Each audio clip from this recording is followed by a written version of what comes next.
Iluminemos por la inclusión, por la empatía, por el respeto. Iluminemos mentes, corazones, personas, familias. Iluminemos por el autismo. Te damos la bienvenida a Iluminemos Podcast.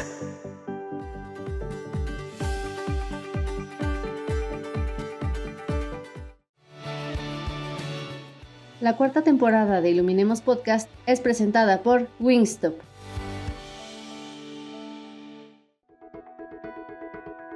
El objetivo de Iluminemos por el autismo es mejorar la calidad de vida de las personas autistas y sus familias. Conoce más sobre nosotros en www.iluminemos.org. Recuerda que las opiniones expresadas por nuestros invitados e invitadas en este espacio son responsabilidad de quien las emite y no necesariamente representan la postura de Iluminemos por el autismo. Disfruta de este episodio de Iluminemos Podcast. Hola, soy Gerardo Gaya, presidente ejecutivo de Iluminemos por el autismo. Y en este episodio platicaremos con Adrián Araiza, adulto autista, vocero y voluntario en Iluminemos. Hablaremos sobre su diagnóstico en la adultez, de los entornos y contextos, del yo auténtico, entre comillas, libre de etiquetas sociales, el mito de que las personas autistas están en su mundo, del síndrome del impostor y de cómo la presión social lo llevó a enmascarar por tanto tiempo su autismo. También hablamos de la identidad y del diagnóstico clínico. Hablaremos de consejos para los padres y madres de familia soltando expectativas sobre sus hijos. Abordaremos de igual manera herramientas para una persona adulta que está en búsqueda de un diagnóstico o de una detección, así como claves para la contratación en el ámbito laboral y también en el ámbito educativo. Quédate con nosotros y prepárate para una plática auténtica y llena de aprendizajes. Y espero que este episodio sea tan enriquecedor para ti como lo es para mí.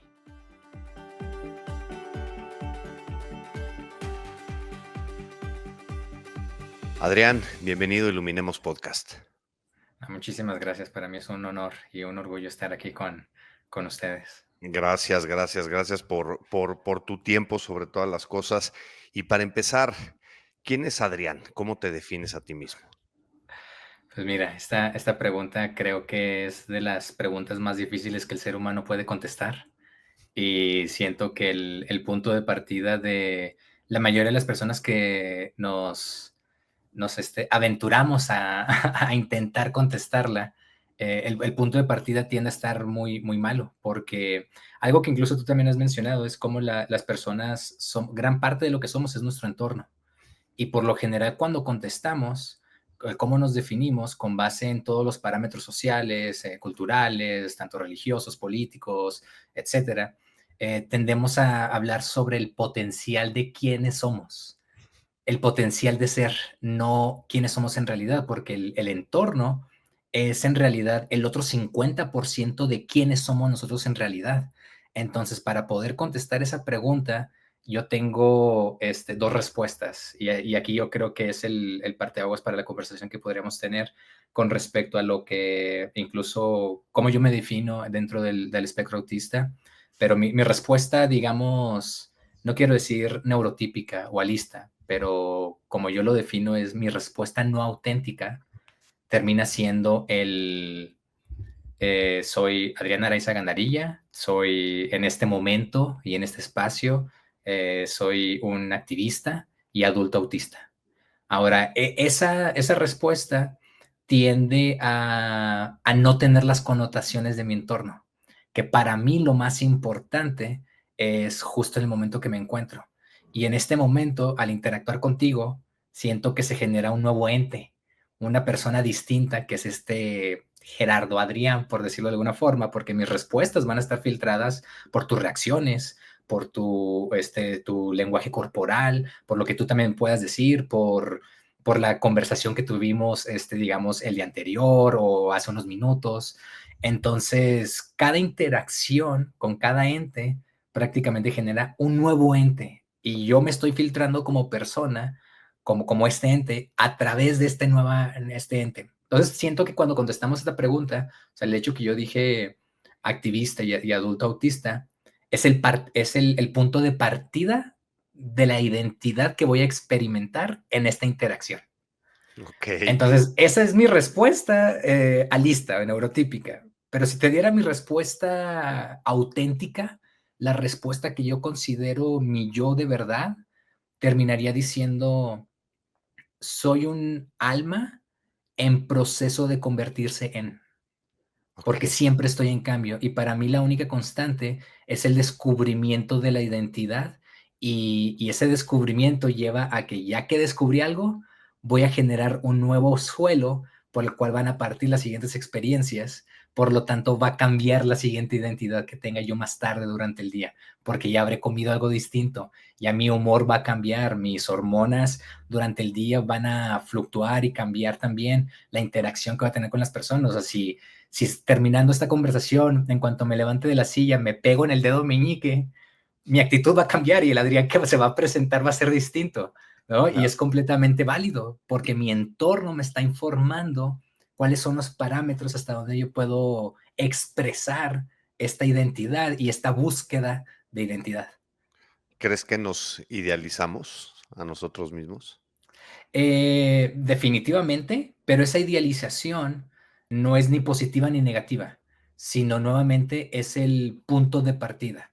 Se vuelve ya tal vez algo negativo cuando peleamos con nuestro entorno para imponer la idealización, para determinar que, por ejemplo, pues yo, por decir algo, ¿no? O sea, o sea, soy ingeniero, soy doctor, soy padre, soy hombre heterosexual, soy una mujer homosexual, etcétera. Si esa idealización de la identidad la impongo cuando mi entorno no me permite experimentarla, ahí ya siento que ya podemos entrar en conflicto. Pero si mi entorno lo favorece porque voy a expresarme de la manera más auténtica, ni siquiera me doy cuenta que me estoy idealizando, me estoy experimentando. ¿Qué significa la autenticidad? Para mí la autenticidad, y esto lo he ligado más a la biografía, la autobiografía de Friedrich Nietzsche, en el que el yo auténtico dependería de lo que del punto de partida que no está siendo filtrado de todas las expectativas sociales, de todos los parámetros religiosos, de todo lo que ya existe. Entonces es prácticamente el deslindarnos de todas las capas de identidad con las que crecemos y después de ahí identificar qué me hace feliz, qué quiero expresar yo en este momento con base en las necesidades de mi entorno y las necesidades que tiene este ente. Entonces, cuando lo puedo expresar, ahí es cuando sale el yo auténtico. Y para mí uno de los motivos por el cual tantos especialistas se enamoran, por decirlo de alguna forma, del autismo, es porque es encontrar una nueva forma de ser auténtico. Y considero que cada uno de los niños y niñas y adultos, jóvenes autistas, están encontrando una nueva forma de ser auténtico y auténtica que no va ligado a las expectativas sociales, que no va ligado a las etiquetas que se nos imponen desde que estamos creciendo, ¿no? Porque se nos dice, eres mi hijo, eres mi hija, y ya entonces empezamos a formar una identidad con relación a lo que alguien más nos dijo que somos. Y en la Entonces carrera ahí, profesional eres el emprendedor, eres el exacto. empresario, eres el licenciado, el abogado, el doctor, etcétera, ¿no? Sí, las etiquetas de género, o sea, todo, ¿no? Los hombres se deben comportar de cierta forma, pero hay veces que yo quiero llorar, quiero sentirme completamente conectado con mis emociones. Y si tengo el parámetro de ser hombre en este mundo tan machista, en este mundo tan, que fomenta tanto la parte de la fortaleza para como masculinidad, entonces ya no estoy experimentando el yo auténtico.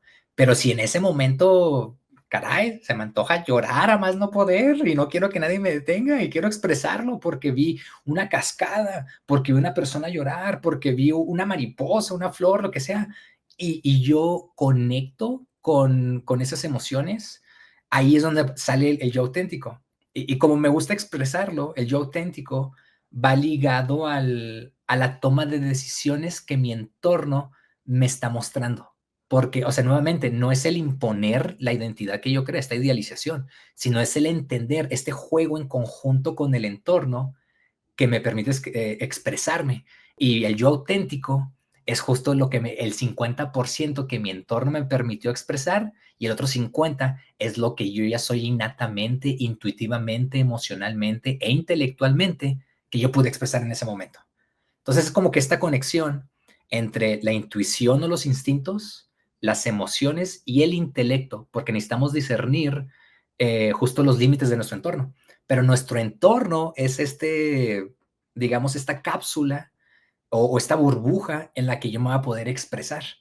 Entonces lo veo como pie izquierdo, pie derecho. Y cuando el pie izquierdo, que es el entorno, y el pie derecho, que es mis expresiones naturales, las fomento, ahí sale el yo auténtico.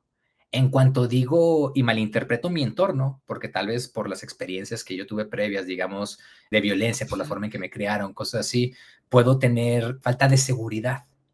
Entonces, tal vez en un ambiente en el que puedo yo, digamos, el expresar mi opinión abiertamente y no lo hago porque tengo miedo a ser rechazado, rechazada, juzgado, etcétera, ahí ya no estoy interactuando con el yo interno.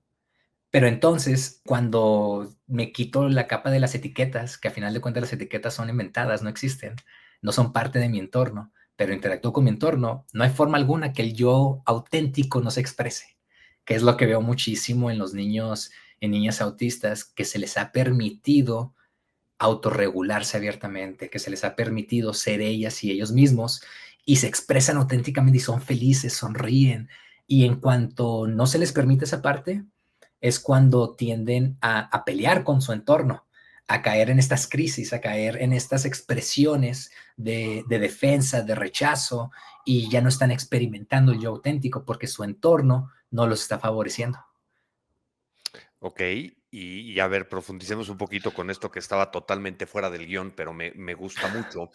Pero esa autenticidad a veces puede caer o puede sobrepasar de alguna manera ciertos límites en donde también hemos visto o hay personas que utilizan el diagnóstico de autismo o la identidad de autista para justificar ciertas cosas que rebasan no una estructura o norma social, pero sí un límite en la relación, en el entorno también, ¿no? ¿Cómo Totalmente de logras ese acuerdo. balance? Siento que ahí ya no es el yo auténtico, porque ese balance lo va a determinar el entorno. Entonces, por ejemplo, yo también he estado en situaciones en las que he batallado para determinar si esta adecuación que le estoy pidiendo a mi entorno, como el estar en un evento social en el que hay dos conversaciones a la vez, y yo decirle a las personas, perdón, podemos mantener solo una conversación porque no puedo filtrarlas. Hay veces que batallo para determinar, ¿estoy siendo pedante? ¿Estoy Ujú. siendo payaso? ¿O es realmente una necesidad fisiológica que yo requiero por mi condición autista? Entonces, aquí cuando la expreso, ha habido personas que me han dicho, pues bueno, esta conversación no es para ti, vamos a continuar nosotros. ¿Qué te importa que estemos Eso platicando? ¿No? excelente, Entonces, eso excelente. ya mi entorno me dijo, entonces es como que este pie izquierdo y pie derecho, en el que yo determine, tiene toda la razón, no era una conversación para mí, entonces yo me puedo mover, no tengo por qué callarlas, pero a la vez no voy a poder descubrir ese yo auténtico si no lo expreso lo que siento. Y me he dado cuenta de, ahí sí estaba abusando de mi condición autista, porque prácticamente me estaba incomodando el tema del que estaban hablando, no el que yo no pudiera filtrar la conversación. Entonces yo ya entré en ¿Y de que querías imponer tu interés en tu e- conversación? exacto, o sea, en ese Órale. momento sí, y entonces ahí ya no era mi yo auténtico, pero Ahora déjame nuevamente, ajá, radicalizar un poco el ejemplo en ese mismo entorno, en ese mismo contexto en el que tú lo señalas. Pero estás en un bar, en un entorno social, en una fiesta, y la música está muy fuerte. ujú, Y tú como autista tienes una hipersensibilidad, por ponerlo de alguna manera, el entorno es sumamente hostil o lo ujú. interpretas agresivamente para ti, y entonces vas y les dices, apaguen la música, cuando hay a lo mejor 90 personas disfrutando de la música. Aquí es donde entra la capa de el entender que nuevamente yo no soy este individuo, yo soy mi entorno y yo soy también estas 90 personas. Entonces, las necesidades de una sola persona no pueden estar por encima de las otras 90. Entonces, aquí es donde ya mi yo auténtico tiene que comprender que nuevamente no soy Adriana Araiza, el adulto autista que tiene que imponer su idealización de la identidad en ese momento, sino es entender, estoy en este momento. Si a mí me incomoda, yo soy el que se tiene que retirar, porque aquí entra la toma de decisiones Y Sí, si para mí es somos muy 2 o importante. 3, oye, bájale a la música, no le importa, le bajas, pero si son 100 en una Incluso fiesta, preguntaría, ¿no? Oye, ¿están de acuerdo si podemos bajar la música? Porque son otras conciencias las cuales yo debo de contemplar. Pero entonces, si yo impongo mi necesidad fisiológica, mis gustos, mis preferencias, como le queramos llamar, ya yo me estoy separando de mi entorno. Ya no soy partícipe del entorno, ya no soy mi yo auténtico. Ya ignoré por completo este otro 50% quien yo soy auténticamente, en lugar de determinar este otro 50% del que yo soy, no me está funcionando, me tengo que retirar de este momento, que es lo que ya he hecho ahora. Ya he entendido que si no puedo cambiar mi modelo de ver el mundo por mi condición autista, porque en este momento me siento abrumado por la estimulación sensorial, pues entonces me cambio de lugar. Es lo más sencillo. ¿Para qué entrar en el conflicto de incomodar a 100 personas y decirles a todas las personas, cállense, bájenle a la música, tengan solo una conversación, pongan todos atención, pónganse a meditar, no sé.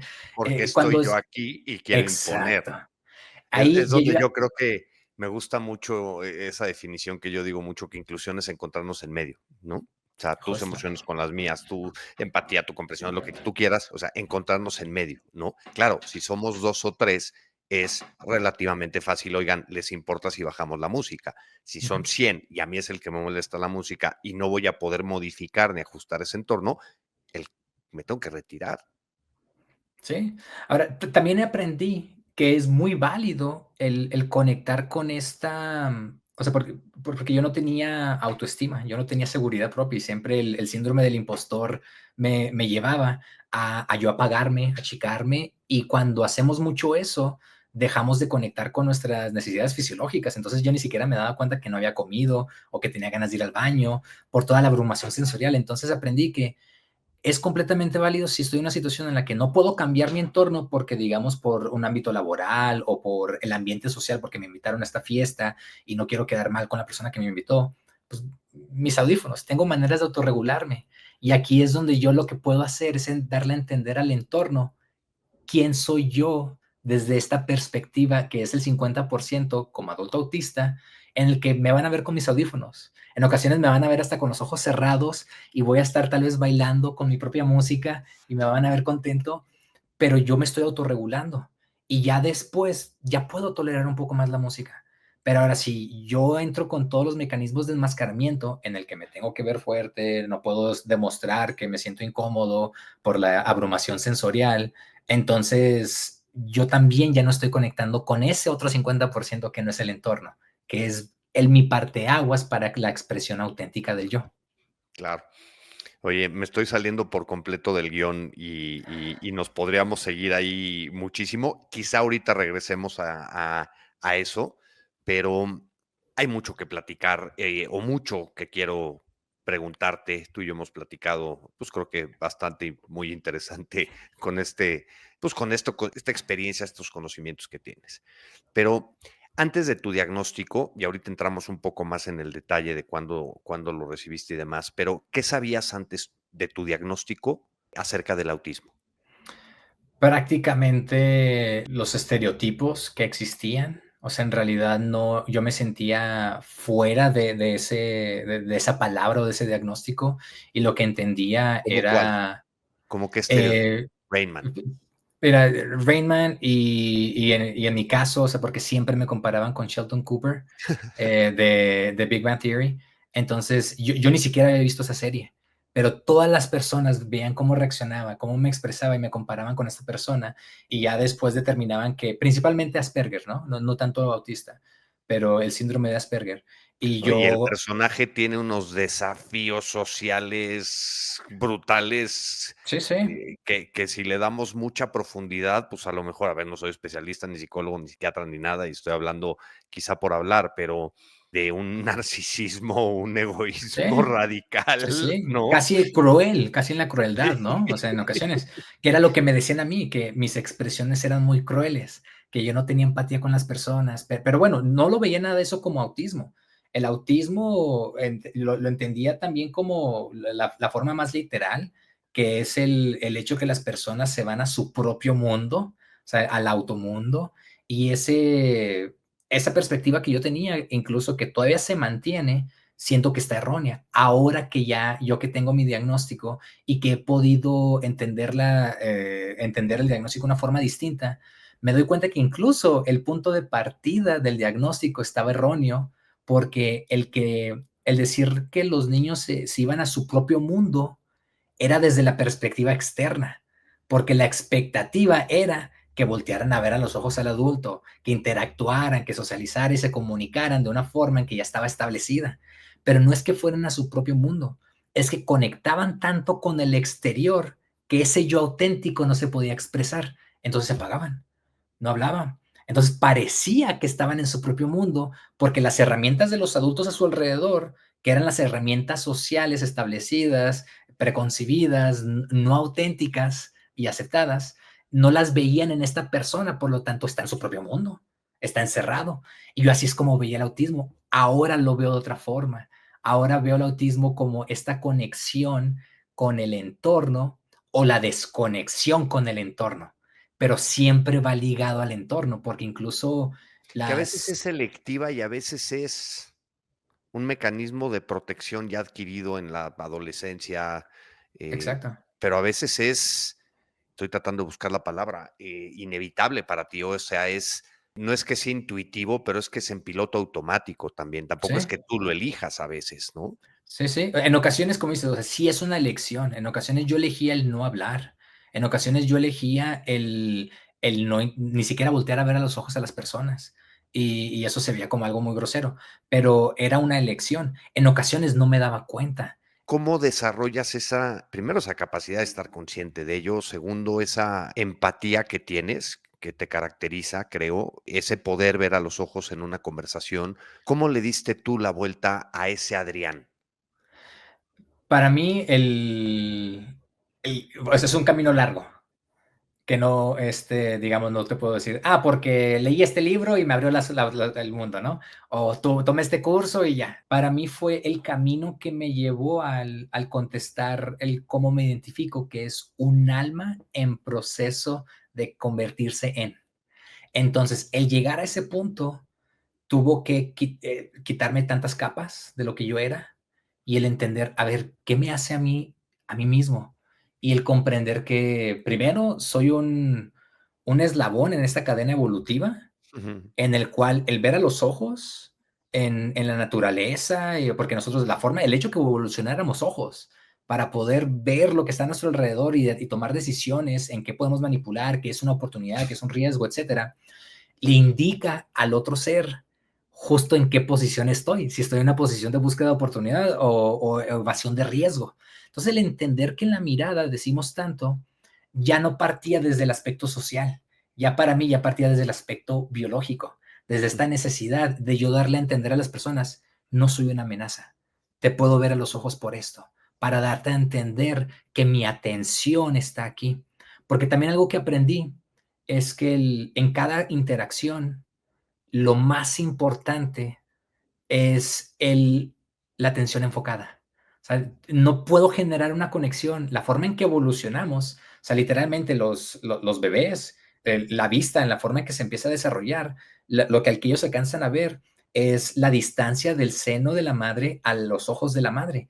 Y cada vez que hay esta conexión visual, el bebé empieza, y la madre también empiezan a segregar más dopamina y oxitocina para generar esta conexión. Entonces tuve que aprender la parte neurológica, tuve que aprender la parte evolutiva para ya después darle sentido a la parte social, porque sabía que ese era el parteaguas, en que yo iba a interactuar independientemente de la capa social o cultural, porque si estoy, digamos, con personas asiáticas, ya que también en Estados Unidos yo me desenvolví muchísimo en una iglesia cristiana coreana, en el que ver a los ojos no era respetuoso, No, no, era algo, o sea, era algo es lo retador. opuesto. Exacto. Entonces, entender que también esa interpretación viene de la capa biológica y neurológica en el que ver a la vista puede ser retador. Sin embargo, se le agregó esta capa social en la que se adaptó en el occidente, en el mundo que yo crecí, en la parte en la que vas a demostrarle al adulto o a la persona de autoridad que le estás poniendo atención, que estás validando su posición en esta sociedad. Porque si no veo al maestro o al adulto a los ojos, no le estoy dando validez como la identidad que tienen. Entonces, sabía que había estas capas fisiológicas, estas capas neurológicas y además estas capas sociales que van cambiando constantemente, que requieren que ya tú y yo nos pongamos de acuerdo en el que qué vamos a, de dónde eres, qué idioma vamos a hablar, cómo vamos a interactuar. Entonces, eso no tiene que ver con nuestra biología, ya es meramente la capa religiosa, política, cultural, agregada al ver a los ojos.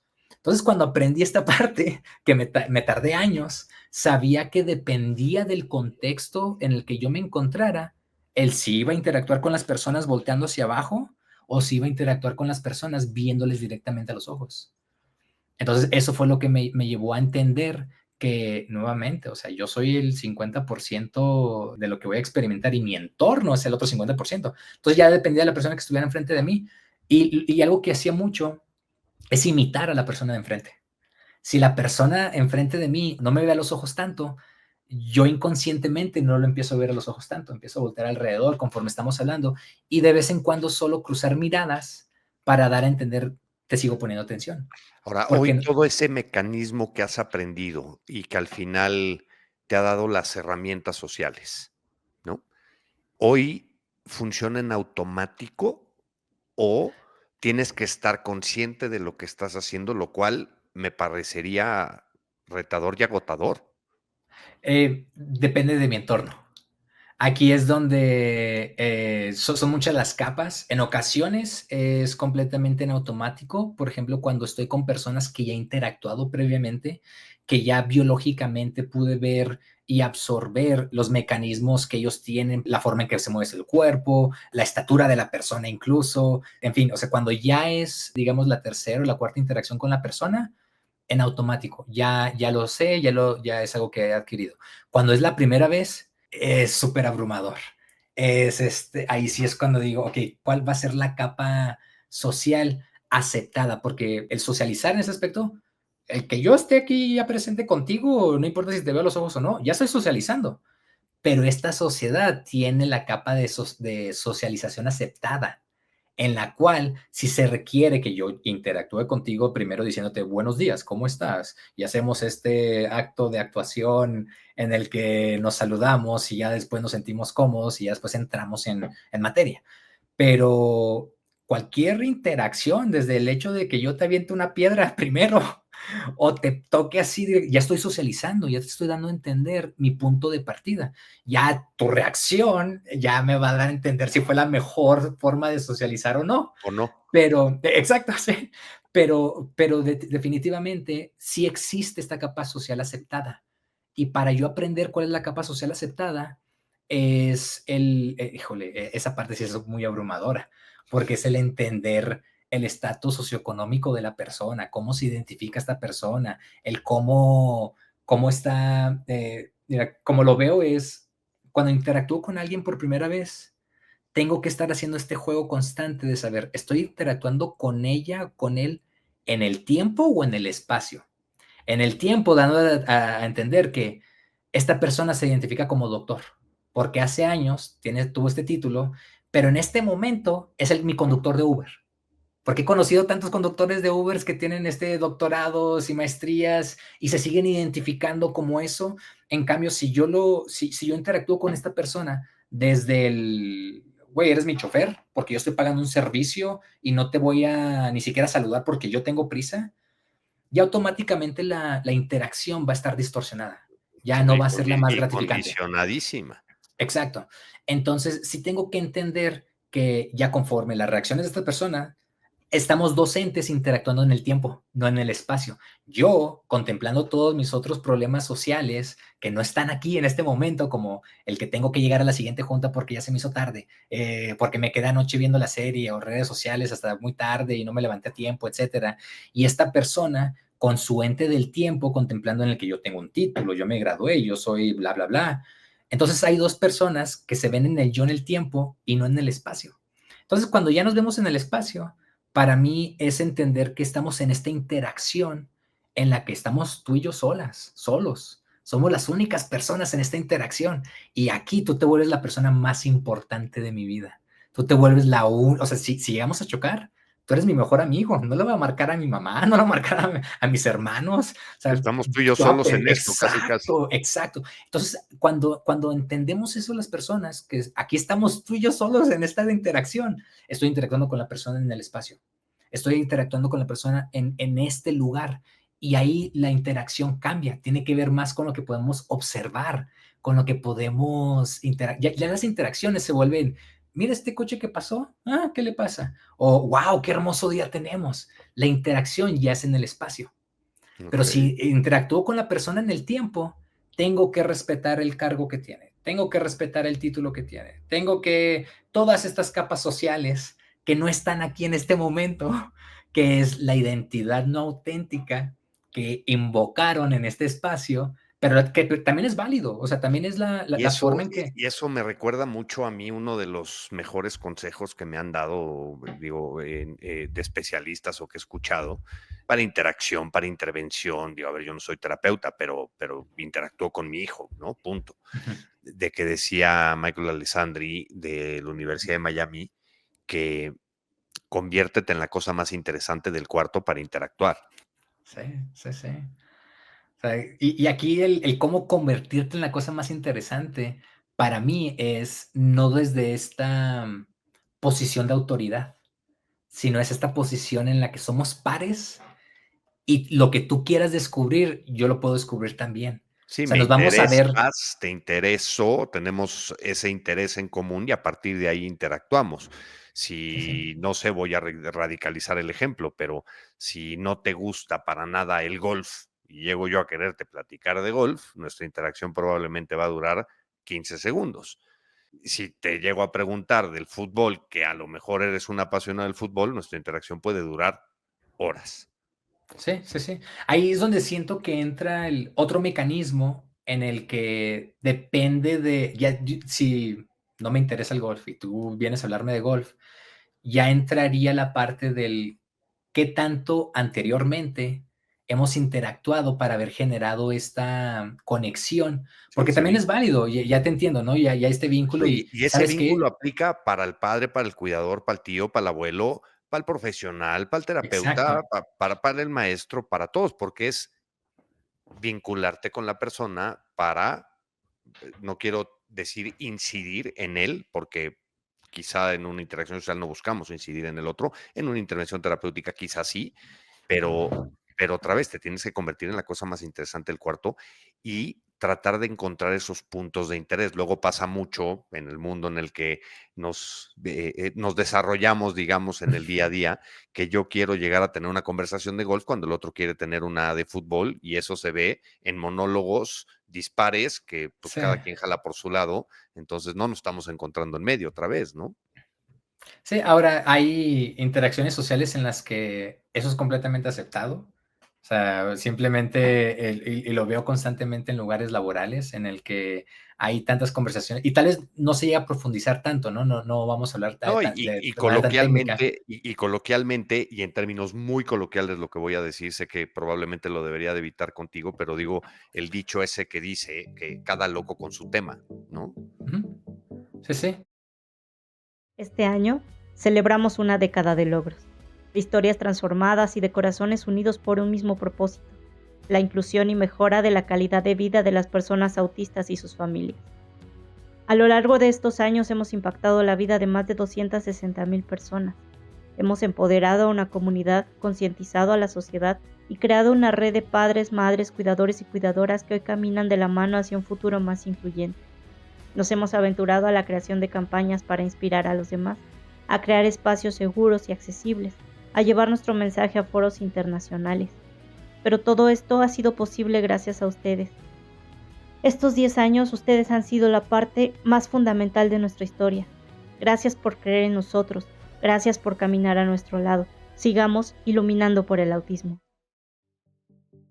Ahora, la parte que es socialmente aceptada es en la que de una capa completamente superficial, que es la capa que yo le llamo la capa lista por el procesamiento de la información, que es de arriba hacia abajo.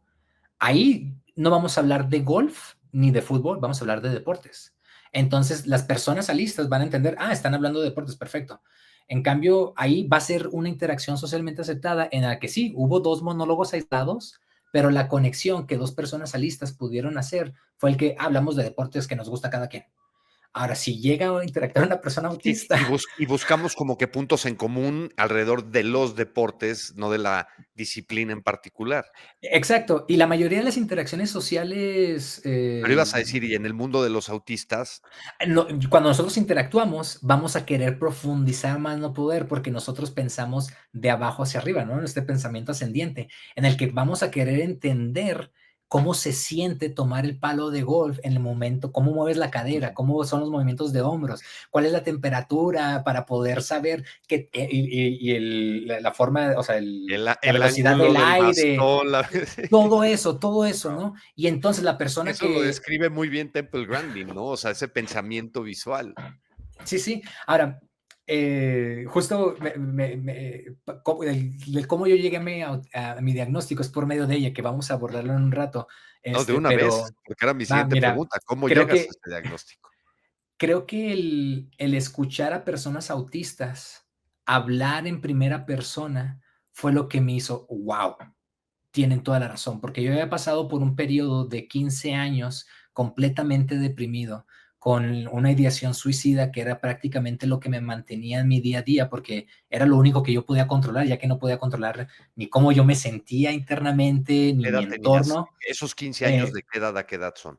Prácticamente, o sea, fueron hasta mis 36 años, el año pasado, y fue toda mi vida laboral en la que yo me sentía falso, mentiroso, sentía que tenía que darle un rostro a las personas, porque desde muy pequeño, creo que aquí ya puedo adentrar un poco desde el principio, ¿no? O sea, primero, pues yo nací en Chihuahua, pero en Chihuahua fui criado por una madre soltera, mi papá estuvo muy ausente, entonces los desafíos que tiene una madre soltera allá en el norte criando pues a 5 hijos, o sea, En tengo yo Chihuahua dos ciudad. hermanos. Sí, bueno, vivimos en 3 lugares distintos, porque yo nací en Chihuahua, Chihuahua, pero viví en Ciudad Juárez y también en Ciudad Cuauhtémoc, que es una ciudad de 200,000 personas, al oeste de Chihuahua capital.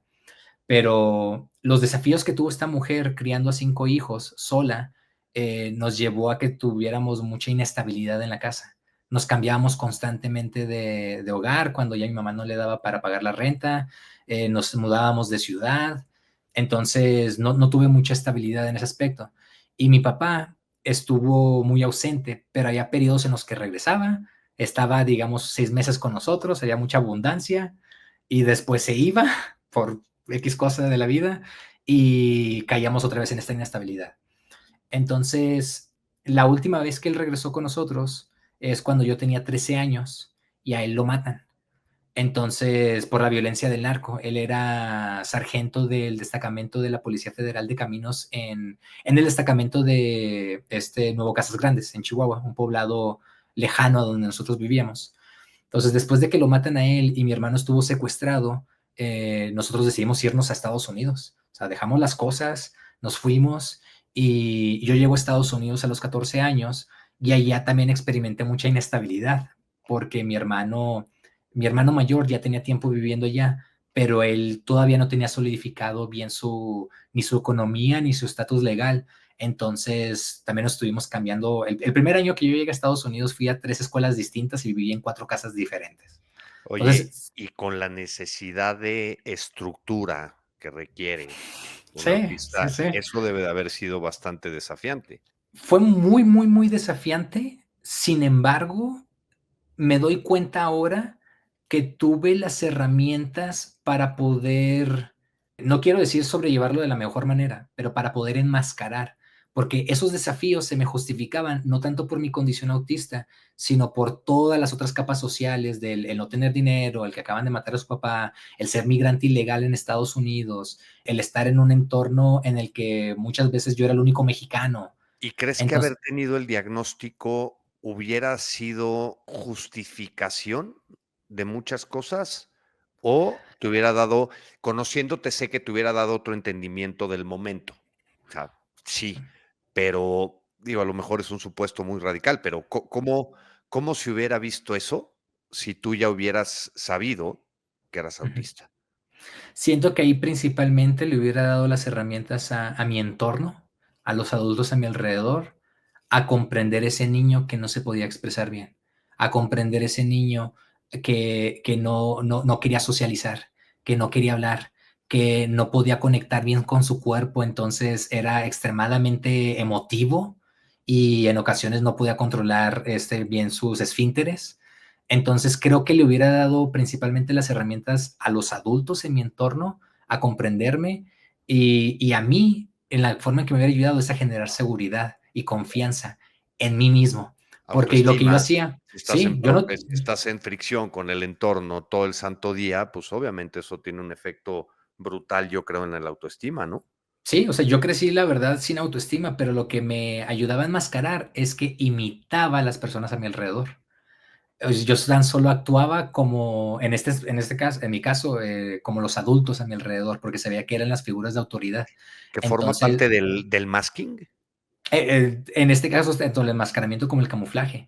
O sea, yo camuflajé todos mis mecanismos de autorregulación porque automáticamente no me dejaban autorregularme. O sea, el Claro. mover las manos, el querer brincar o algo que yo hacía que era la ecolalia, yo hacía muchos ruidos con la boca. O sea, eso ya implicaba un golpe de mi madre.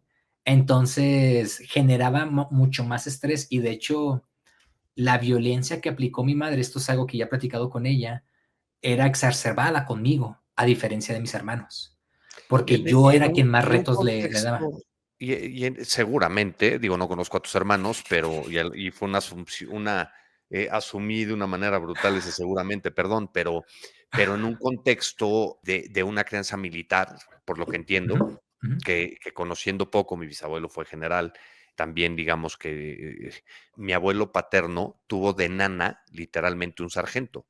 O sea, en la forma literaria, ¿no? O sea, quien lo cuidaba era un Ujú. sargento. Pues, obviamente, mi mamá crece con un entorno o un contexto en donde, pues, se dan instrucciones y obedeces, Sí, no ¿no? se repiten, o sea, te No, apegas a la no, primera, sí. no, no, y con la pura mirada te controlan casi, casi, ¿no? Y luego le Sí, salen sí. 2 escuincles rebeldes, cañón, le vienen a transformar eso, ¿no? Y bueno, crecimos juntos y todo, pero en ese contexto, pues, también debe de haber sido difícil, ¿no? Sí, lo fue tanto nuevamente, o sea, tanto para mi madre, o sea, si yo hubiera tenido este diagnóstico desde niño, de hecho, mira, Sí, quizá le hubiera dado herramientas sobre cómo, no te voy a decir tratarte mejor, porque no es lo que entenderme, por quiero, lo menos comprenderme, ajá. El comprender y por lo tanto tener una mejor interacción y relación.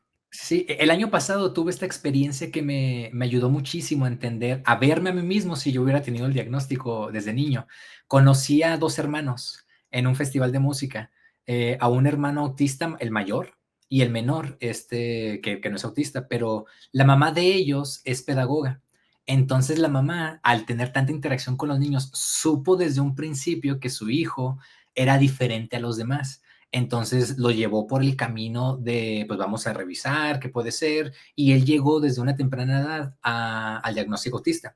Entonces, había tantos paralelos en nuestros gustos, en nuestros intereses, en la edad, en las cosas que estábamos haciendo. O sea, pues, caray, o sea, nos conocimos en un festival de música por nuestro grupo favorito, ¿no?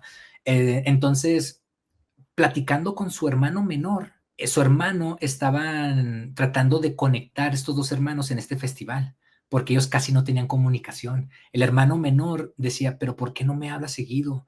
¿Por qué no tiene esto? ¿Por qué no le interesa lo que a mí me interesa? ¿Por qué no me quiere? No expresa el cariño como yo lo entiendo, como me lo expresaba mi mamá y mi papá".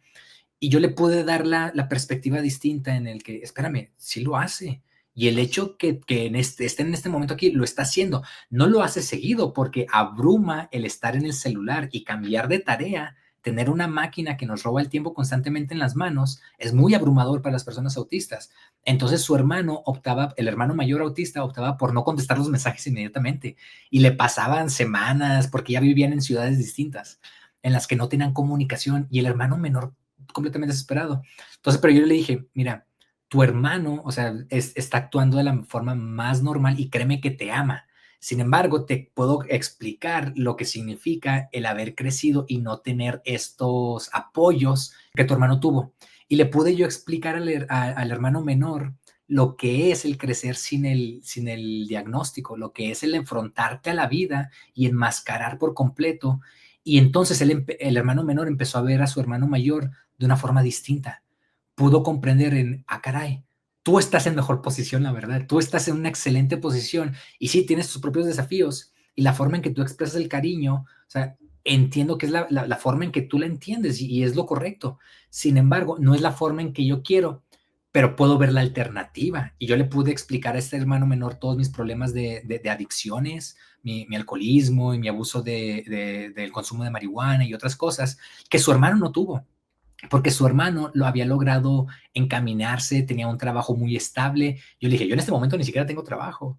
Yo en este momento me encuentro en un punto de gran inestabilidad en el que me estoy reencontrando, pero tu hermano lo tuvo. Sin embargo, los dos vamos a expresar el cariño de la misma forma, en el que vamos a ignorar las llamadas por días. Pero a lo que voy, pudo ver este hermano menor, ver esta diferencia en el que es el tener el diagnóstico previo y no tenerlo. Pero aún así, las expresiones de cariño, la forma en que íbamos a socializar iba a ser muy parecida. Entonces, me gustó mucho a mí esa interacción porque también pude ver ese espejo en lo que hubiera sido mi otra vida si yo hubiera tenido el diagnóstico a una edad temprana. ¿Y crees que ese diagnóstico tardío te dio una ventaja distinta o te enfrentó a que sin duda te enfrentó a retos que no esperabas? Y a lo mejor con la perspectiva del tiempo es muy fácil o más fácil juzgarlo, ¿no? Pero ¿crees que te dio una ventaja distinta? Siento que el diagnóstico lo que hizo en mí fue el darme cuenta que el salvavidas que ya estaba medio roto, con el cual yo estaba flotando, que estaba tratando de mantenerme, me ayudó a transformarlo en una canoa. Encontraste la respuesta ahí. Sí, pero ahora no la respuesta, pero sí muchas herramientas para poder encaminarme a una respuesta que me llevaba a expresar mi yo más auténtico. Y me quedé, bueno, te vas a Chihuahua, te vas a Estados Unidos, regresas ya a Ciudad de México. Bueno, no regreso a Ciudad de México porque nunca había estado en Ciudad de México, o sea, en realidad fue otro México para mí, fue un mundo distinto porque el norte es muy distinto a la Ciudad de México, porque tengo aquí familia en la Ciudad de México, una de las hermanas de mi mamá vivía aquí, ya no vive aquí, y me ayudó al cambiar, porque también en Estados Unidos afronté muchísimos retos en el tratar de adaptarme a una sociedad que no estaba hecha para mí, en el aspecto de que yo no me entendía como una persona autista, sino yo pensaba, pues soy hombre, soy migrante y tal vez voy a tener los retos de un migrante, pero no me daba cuenta que tenía, además de los retos de una minoría, todos los retos de una persona autista para poder integrarme socialmente. Sí, sí, doble Entonces, desafío o triple. sí, yo batallé muchísimo con la escuela. Tenía este camino en el que algunos maestros veían ciertas habilidades cognitivas para poder desempeñarme en unas materias y me mandaban a clases avanzadas. Ya estando en las clases avanzadas, la carga de trabajos que se tiene que hacer ahí, de Total. tareas, aumentaba. Entonces eso me hacía retroceder y llegar a un punto en que yo estaba ya yendo a dos escuelas distintas, estaba también apoyando económicamente a mi familia. Yo comencé a trabajar desde los 14 años, entonces ya tenía muchas responsabilidades y dije, no puedo con nada de esto. Me hice para atrás y terminé no graduándome de la preparatoria, no pude. Recuerdo literalmente mi último trabajo, era lo que necesitaba entregar. Tenía tan altas expectativas mi maestro de química sobre lo que yo estaba haciendo que dije, no va a poder cumplir estas expectativas. La carga social era tan grande que no lo presenté y ya nunca fui a la escuela. O sea, literalmente así, con Abandonaste. permiso. O sea, ya no, o sea, no pude lidiar con eso. Y en la parte laboral también tenía la capa en que yo comencé a trabajar con documentos falsos porque no tenía papeles. Entonces tenía este miedo constante del me van a pedir otros documentos, me van a deportar, o sea, Y si estuvieras allá hoy, vivirías con triple miedo de eso, ¿no? Por las circunstancias. sí, sí. Entonces, lo que me hizo venir a México fue el darme cuenta que yo ya estaba en una severa depresión, yo había aumentado mucho de peso, yo pesaba 108, casi 110 kilos ¿Qué edad tenías para ese y entonces? a 23 años. Bueno, la primera vez que vine a México, vine a la Ciudad de México para poder sacar mi visa y regresar legalmente porque me iba a casar con una amiga que me iba a hacer el favor para obtener papeles. Entonces, eso yo sentía que, ok, me va por lo menos a quitar esta capa de incertidumbre laboral y yo voy a poder continuar. Pero aún así sentía esta gran presión del comportarme de una forma esperada y sabía que el casarme y hacer esto no era lo correcto. En ese momento yo tenía una crianza muy conservadora cristiana y decía, no, Dios, estoy abusando de un mecanismo que Dios nos dio, bla, bla, bla. Entonces no lo puedo hacer de esta manera. Y, en fin, o sea, vengo a México, saco mi visa, me regreso a Estados Unidos y no me encuentro. No. A los trabajos que estaba me sentía estúpido, me sentía como un idiota. O sea, sabía que yo tenía las habilidades para poder desempeñarlo, pero las otras personas, la mayoría de las personas autistas requerimos más tiempo para poder cambiar de tareas y para poder hacer algo nuevo. Pero en mí ya estaba la expectativa en la que tú ya has trabajado antes, ya te Ya iba lo bien en la sabes hacer, escuela, ya puedes ya lo hacerlo. sabes hacer, exacto. Por lo tanto, no te voy a dar esta paciencia para que lo hagas, porque los retos ya a tu edad, ya lo que se requiere como adulto es distinto, entonces no te puedo tener la paciencia de un niño.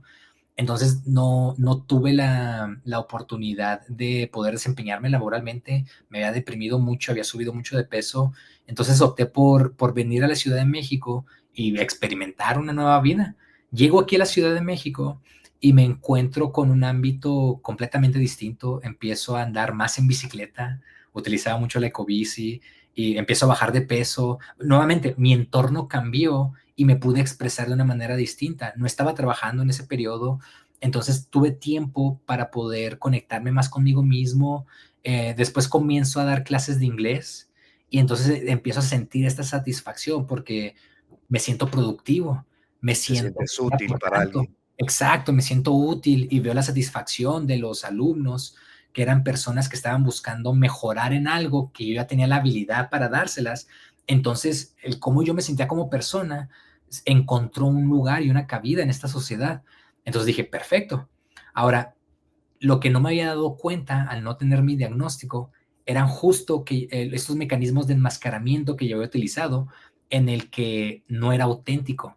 Me di cuenta que para poder crecer y tener otros trabajos tenía que demostrar que que yo había estudiado para comprobar las habilidades que ya tenía, porque por mi cuenta a mí siempre me ha fascinado la ingeniería, me ha fascinado las ciencias computacionales y todo lo que tiene que ver con la física de transistores, o sea, me encanta. Desde niño estaba desarmando aparatos electrónicos y volviéndolos a poner. Entonces, por mi propia cuenta había estudiado ciencias computacionales. Entonces tenía este conocimiento técnico sin la forma de comprobarlo. Por lo tanto, después de dar clases de inglés, se me da la oportunidad de empezar a trabajar para la revista Forbes México como periodista, simplemente porque pues hablaba inglés. Y en México, el hecho de que hablas inglés te abre más puertas en ocasiones que un título, y que fue mi caso, pero todas las puertas eran las puertas traseras.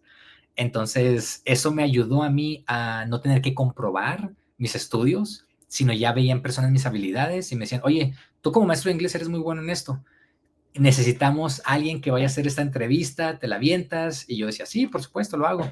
Entonces entro a trabajar en la revista, de ahí hago el brinco a agencias de relaciones públicas, porque tenía este conocimiento técnico sobre telecomunicaciones y me piden trabajar en una agencia de relaciones públicas llevando las relaciones de AT&T México, una empresa de telecomunicaciones. Entonces, porque sabían que yo hablaba inglés y tenía este conocimiento técnico, me dieron la oportunidad, pero ahí ya requería un título. Entonces lo que hice más fácilmente pues era el mentir en mi currículum, porque pues no iban a ir a Estados Unidos a comprobar mis estudios, y la verdad ya requerían a la persona, y literalmente fue lo que dije, pues es que no tengo papeles. Bueno, no te preocupes, no los vamos a revisar. Tú pon lo que tengas que poner. Y entonces empezó a rodar esta bola de nieve, por decir, en el que yo ya estaba mintiendo sobre mi currículum. Y nuevamente, ¿no? Estaba mintiendo sobre otro documento para poder trabajar, ¿no? Como lo había hecho en Estados Unidos, que a final de cuentas era, pues, mi historia. O sea, pues siempre había mentido para poder trabajar. Entonces, dije, pues otra mentira más, pues no cambia. Y empecé a crecer profesionalmente hasta que el síndrome de impostor y el tener que mantener una mentira O sobre... la carga de mantener también una historia que no fue, ¿no?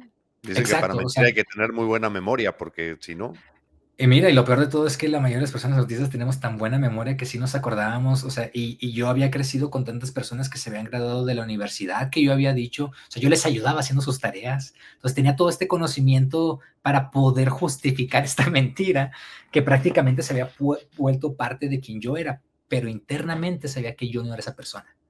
Entonces empiezo a utilizar los mecanismos sociales, laborales, para convertirme en una persona independiente, productiva, por fuera, pero internamente mi vida era un caos. O sea, yo estaba creciendo profesionalmente, pero mi casa era un desastre, no limpiaba porque no tenía el tiempo. O sea, yo me despertaba a las 4 de la mañana para poder evitar el tráfico, porque también el lidiar con el tráfico en la Ciudad de México para mí era un estresor enorme, por más que tuviera mis audífonos, el ver tantas voces, tantas personas interactuando era muy estresante. Entonces me levantaba muy temprano para evitar el tráfico, llegaba a la oficina antes de que amaneciera y me iba también bien tarde, porque también trataba de evitar el tráfico. Entonces no tenía una vida social que además de cuenta no buscaba. Entonces mis mecanismos que yo no sabía que eran la forma de autorregulación por ser autista, estaban siendo fomentados por la vida laboral tan demandante que tenía, que a final de cuentas muchas empresas buscan a alguien que se va a matar en el trabajo, que no tiene familia, que no socializa, que no se van a preocupar porque tiene algo que hacer el fin de semana, que a todo le va a decir que sí, porque yo tenía este miedo que me fueran a correr por descubrir que yo no era la persona que estaba diciendo. Entonces a todo le decía que sí, trabajaba, o sea, hasta días seguidos, o sea, exacto. Y eso explotó el año pasado en un lapso en el que me di cuenta que, caray, lo único que me está manteniendo es mi alcoholismo, porque eso está pagando por completo todas mis reacciones emocionales y mi abuso del consumo de marihuana. Yo ya tenía 10 años fumando todos los días y los últimos 7 años había sido un consumo constante, o sea, desde que yo me despertaba hasta que yo me dormía. Y también con los cambios económicos y mercadológicos que ha habido con el consumo de cannabis, yo ya podía comprar vapeadores que no huelen, que no me dejaban los ojos rojos. Entonces eso exacerbó mi consumo y yo ya todo el tiempo pues me metía entre las reuniones, me metía rápido al baño, fumaba y regresaba y ya podía ir en automático mostrándole a esta sociedad la versión de Adrián que no es Adrián, que era completamente falsa, pero para mí era fácil mostrar, era como yo lo veía, sentía que soltaba mi cuerpo y mi cuerpo en automático decía las cosas que las otras personas querían escuchar. Cuando hablamos de autismo, compartir vivencias y acompañarnos es prioridad. Sé parte del grupo de apoyo para padres, madres, cuidadoras y cuidadores. Nos reunimos vía Zoom una vez al mes. Regístrate en iluminemos.org y comienza a formar redes de apoyo. ¿En qué momento levantas la mano y dices, busco un especialista para un diagnóstico? Aquí es cuando regresamos a Temple Grandin.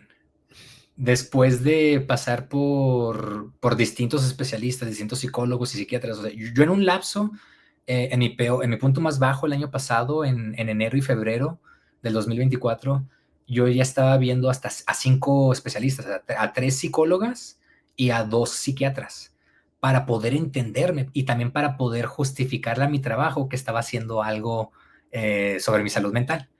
Entonces llegué a preguntarles a ciertos psiquiatras porque ya estaba en la búsqueda de información sobre salud mental, pues me topé con estas características de las personas autistas y logré ver el coeficiente autista generado por la Universidad de Cambridge, por Sir Simon Baron-Cohen, en el que son estas 52 preguntas en las que todas, decía, sí, por supuesto.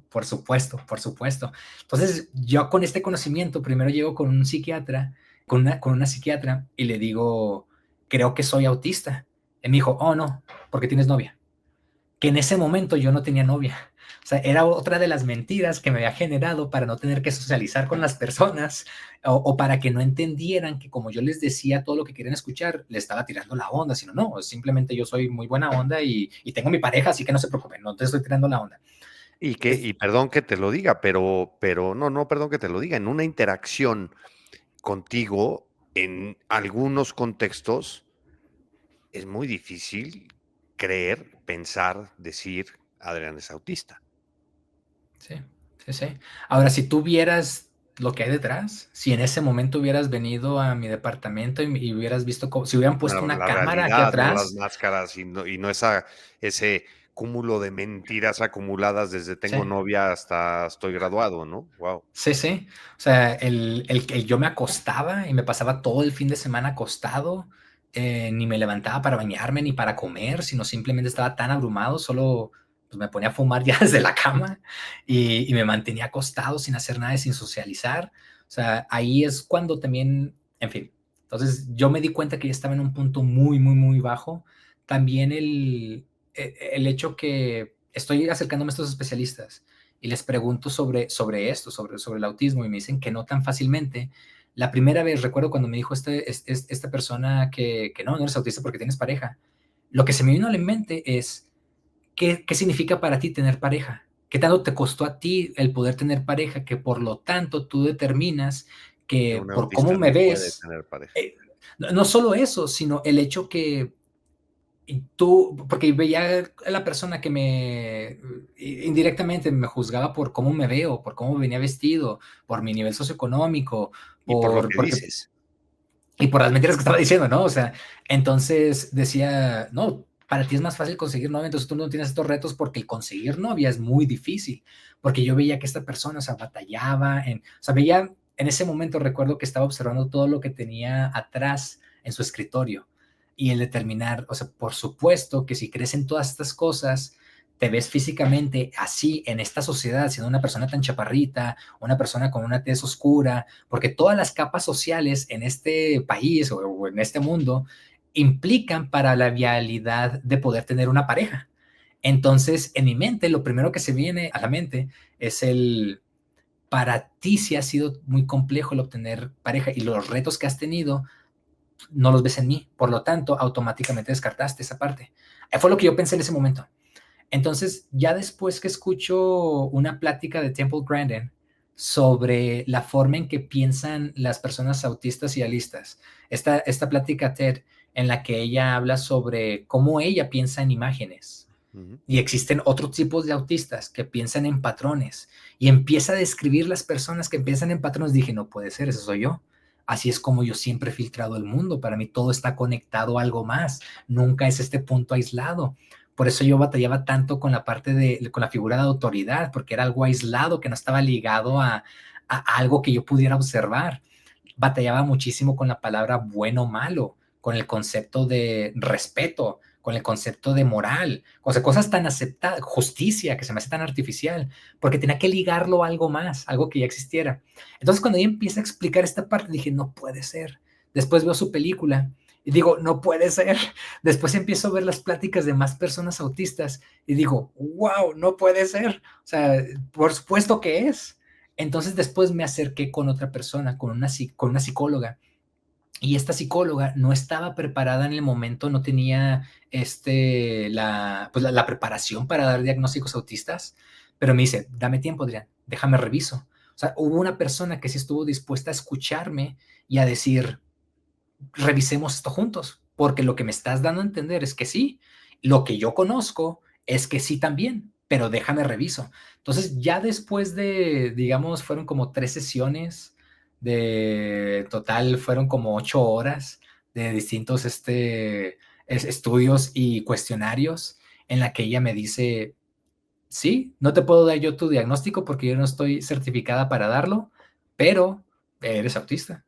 Y si tú te identificas como autista, o sea, yo no te puedo decir que no lo eres, porque es lo que a ti te está dando las herramientas para tú expresarte sanamente.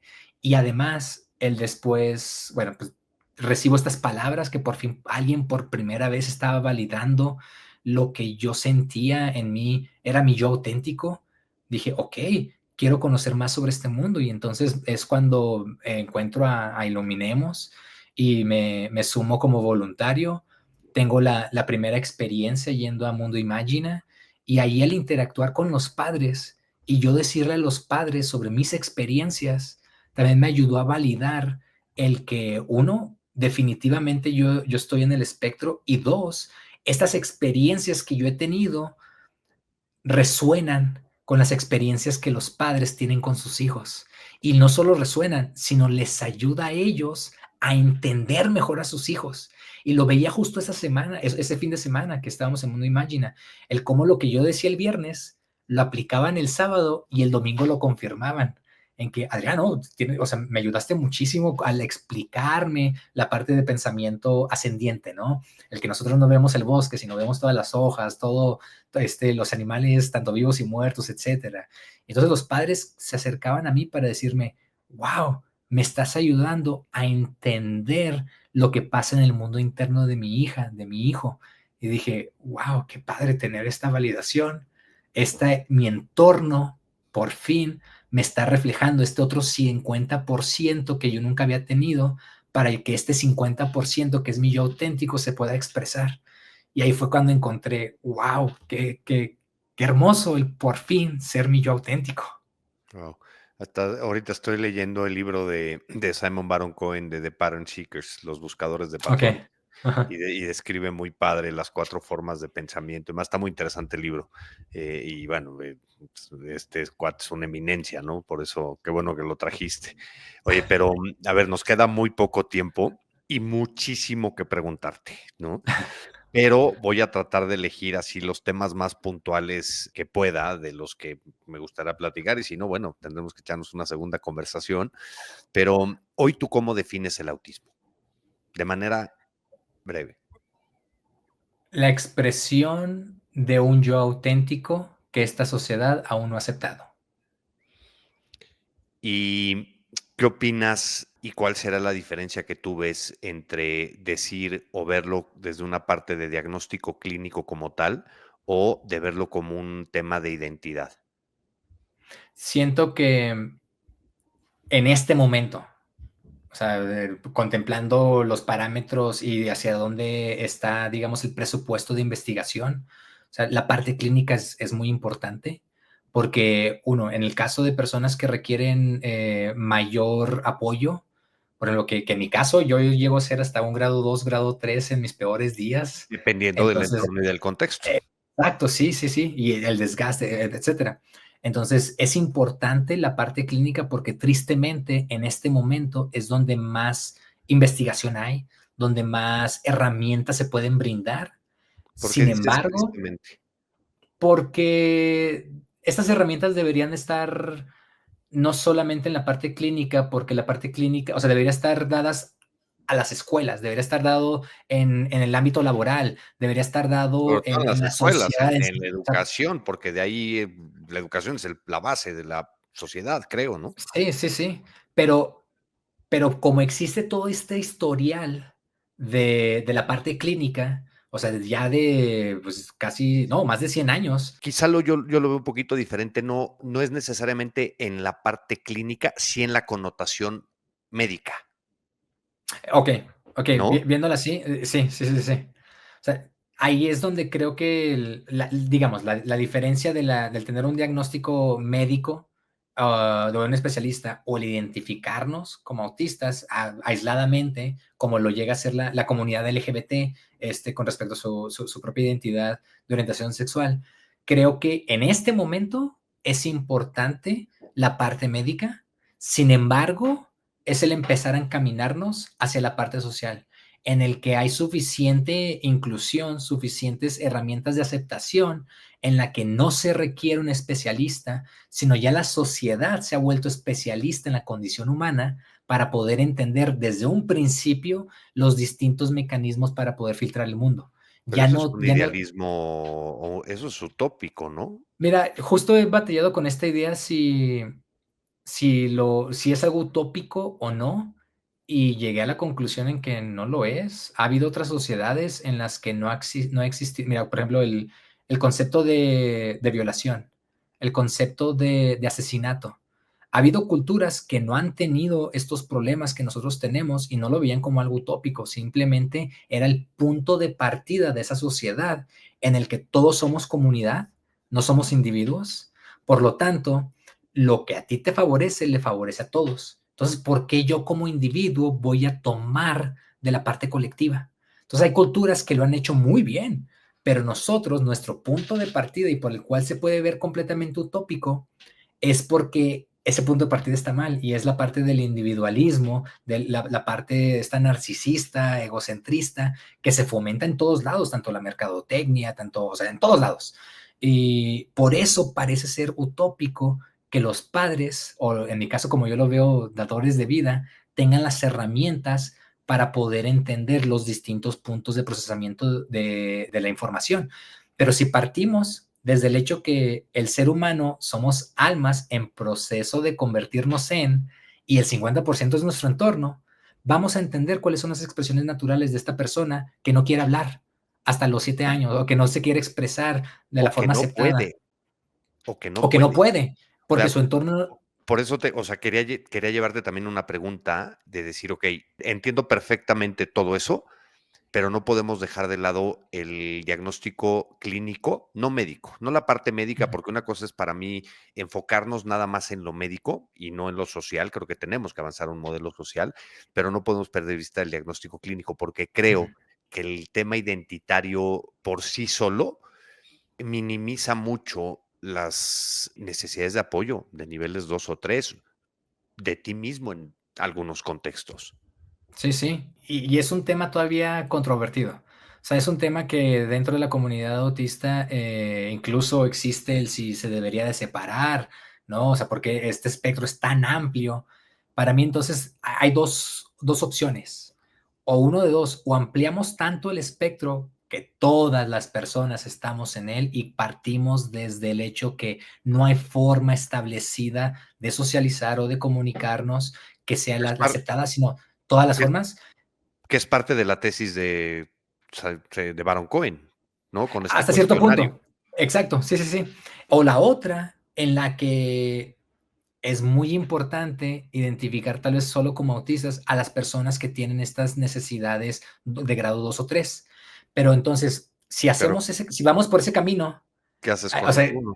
justo eso, o sea, justo esa parte. O sea, si vamos por el camino para apoyar a las personas con mayor cantidad de necesidad, prácticamente todos los apoyos económicos, todos los apoyos, ahora sí de investigación se van a enfocar en esa parte y vamos a dejar a un lado por completo las personas con No, apoyo de grado 1. y no Pero si lo podemos hacer eso. ampliamos, no, sería muy injusto. Ahora, si lo ampliamos este espectro a que todas las expresiones humanas son completamente naturales, no normales, eliminar esa palabra por completo, porque el normal es un punto de partida completamente erróneo, Es una referencia. sino partir desde lo natural, partir desde el entender a la humanidad como este Como una eslabón parte en la más de la cadena evolutiva. como una manifestación más de la diversidad humana, ¿no? Claro, entendiendo los retos y desafíos que se tienen, ¿no? Y Sí, tratando, y me voy a regresar casi al inicio, de encontrarnos en medio, ¿no? exacto. De que la interacción, la inclusión, o sea, tiene que ser orgánica, no puede ser forzada, tiene que haber voluntad, lo mismo en una interacción social, ¿no? Sí, sí. Por eso me gusta mucho ese tema, ¿no? Perdón que te interrumpa aquí, pero Dale. con respecto a mi interacción con niños que han sido diagnosticados como con grado 3 o grado 2, me doy cuenta que si yo me adapto al entorno en el que ellos están, la experiencia de estos niños no es de alguien de grado 2 o grado 3, sino es alguien completamente auténtico. Y lo vi justo en la última actividad que tuvimos en una de las sesiones de cine relajado, de las funciones relajadas, en la que había un niño, en que ese niño se hubiera experimentado como grado 3 si hubiera estado en una función regular, porque hubiera un adulto que le hubiera dicho, hey, cállate, deja de estar brincando, deja de estar arriba, señora, cuida a su hijo. Entonces, ese niño ya automáticamente se lo hubiera limitado por completo y se hubiera experimentado como grado 3. Después hubiera batallado para conectarse con su control de esfínteres, ya se hubiera generado un mayor problema. Sin embargo, estamos en una función relajada en la que optamos por que se exprese el niño como se quiere expresar, caray, o sea, es completamente natural las expresiones de cualquier niño. Ese niño te puedo asegurar que se expresó ni siquiera como un grado 1, sino como una persona auténtica, como el yo auténtico en el que quiero descubrir qué hay ahí arriba. Voy Por a una descubrir. normalización, lo voy a decir a lo mejor mal, pero por una normalización del entorno en donde estamos de alguna manera todos en el mismo canal, ¿no? O sea, Sí, sí, sí. O sea, lo he visto también cuando estamos en algún museo o en el zoológico, en que todas las personas estamos poniendo atención a la misma cosa estos niños que fueron diagnosticados como grado 2, grado 3, no se están experimentando como grado 2 o grado 3, están experimentando lo que todas las personas alrededor estamos experimentando, este asombro ante el león, este asombro ante el jaguar, ante el descubrir algo nuevo. Entonces, aquí nuevamente es el entorno. Sin embargo, estoy muy consciente del entorno social en el que vivimos, por lo tanto, la parte médica es importante y yo exhorto al 100% a cualquier persona que se identifique de alguna manera que vaya con un especialista simplemente para rebotar estas ideas. Porque nuevamente, Ahí me gusta mucho dividir, que no es un diagnóstico médico, es un diagnóstico clínico, ¿no? O sea, exacto, sí, sí, no es voy con el doctor que me va a recetar y me va a decir, sí, me va a dar una receta y me va a decir, la receta médica es el certificado de que sí, soy sí, sí. autista o tengo autismo, ¿no? Sino más bien un diagnóstico clínico derivado de un profesional y de alguien que sepa, ¿no? Y no es una sesión, o sea, sencilla en la que ya en una hora ya te pude, Es lo que pasa en palomita, el palomita, diagnóstico palomita. infantil, es en la detección temprana, es lo que sucede, que un especialista con una visión médica en media hora cree que te puede determinar un diagnóstico y un pronóstico y un rumbo, ¿no? Y eso es creo que Sí, es lo que ¿no? se equivoca. Y ya marca la identidad de esta persona por el resto de su vida, independientemente de su entorno, ¿no? Y, Totalmente. ¿sabes? Hubo un estudio que me gustó mucho, o una investigación recientemente que fue publicada por The New York Times, enfocada principalmente al trastorno de déficit de atención, en el que cómo el diagnóstico del trastorno de déficit de atención prácticamente ha estado erróneo o al Ujú. punto de partida ha sido el equivocado, ya que no se está contemplando el entorno. Y esto es lo estaba liderando un psiquiatra que él mismo había sido diagnosticado con trastorno de déficit de atención, pero en su momento se le llamaba hiperkinestesia, creo, porque él fue diagnosticado en los 60. Wow. Entonces, este simplemente era un niño que nunca estaba quieto. Entonces fue categorizado como una persona rebelde, una persona, Hiperkinestesia. Hace sí, sentido. sí, sí. Entonces, así es como se le Hace diagnosticaba sentido. en Londres en ese momento. Entonces, él después, ya convirtiéndose en psiquiatra, pero, perdón, previo a que se convierta en psiquiatra, sino cuando estaba estudiando en la universidad, se da cuenta que todas las herramientas que él de niño batallaba, como el hiperfoco que también tienen algunas personas que que tienen déficit de atención, o el hecho de estar cambiando constantemente de actividad, en la universidad le ayudó muchísimo. Cambió su entorno y lo que eran limitaciones se volvieron habilidades. Entonces él después empezó a contemplar, caray, estamos haciendo algo tal vez no erróneo, pero existe tal vez Mal otra forma enfocado. de observarlo, exacto, sí, otro enfoque en el que tal vez en este momento sí se vuelve una limitación, sí puede ser una discapacidad o una forma de deshabilitar, pero cambiando el entorno es su superpoder, es la forma en la que esta persona sale volando y se expresa de una forma completamente funcional para su entorno, no para la sociedad, sino para Para las necesidades de su entorno. Entonces, cuando estaba leyendo eso, dije, wow, creo que también el autismo, prácticamente todos los diagnósticos clínicos pueden cambiar dependiendo del entorno. O sea, hay momentos en los que, o sea, no quiero decir que no sea autista, porque mi procesamiento de la información siempre está. Mis no, y neuronas siempre van a estar desactivadas y por eso la detección, el proceso de los instrumentos y de la aplicación de los instrumentos ante un diagnóstico toma muchísima relevancia, porque tú lo dijiste, ahorita te paras, te pegas en el meñique, que ojalá no, ¿no? Y va a determinar tu siguiente interacción, sí, sí, ¿no? sí. Llegas, Exacto. te reciben, te hacen esperar, estás desesperado, llegas de malas, etcétera, etcétera, te vas a comportar de alguna manera, ¿no? O sea, por eso me gusta mucho enfocarlo mucho en el diagnóstico clínico, ¿no? Y estoy totalmente de acuerdo con lo que dices del entorno, de las expectativas del entorno, es que lo que determina o denomina una clasificación diagnóstica. O sea, Ujú. yo pongo a veces un ejemplo muy radical, pero digo, si la persona cumple con las expectativas de lo que su comunidad le pide o le exige, esa persona no tiene una discapacidad. Exacto. Ni limitación alguna, al Ninguna. contrario. Sí, sí, El problema no. está cuando no, claro. Tenemos que entender cómo hay comunidades de este tamaño, hay comunidades si nos vamos a todo el planeta, pues nadie nunca vamos a cumplir con las expectativas que nos pone el entorno porque dependen de donde estemos. Lo decías hace rato con los coreanos, ¿no? Sí, sí, exacto. Decía Miguel Gallardo, que en paz descanse, un gran activista, ilustrador, papá de María, y hizo unos videos y un trabajo en España, la verdad, muy admirable. Falleció hace algunos años. Decía mucho que Japón, por ejemplo, podría ser el entorno perfecto y que era Autislandia, ¿no? Y lo decía en términos muy coloquiales, pero decía, a ver, si todo el idioma es pictórico, como funciona con pictogramas, no hay una necesidad de interacción social que decía, coño, como en México, decía muy chistoso Miguel, que desde en México todo el mundo te quiere agarrar la mano y tomar un abrazo, ¿no? Y el español llega y venga 2 besos, ¿no? Y decía, ¿no? Y en cambio en Japón, pues de lejitos y nada más hacemos así, ¿no? Exacto, sí. Todo eso está determinado por el entorno.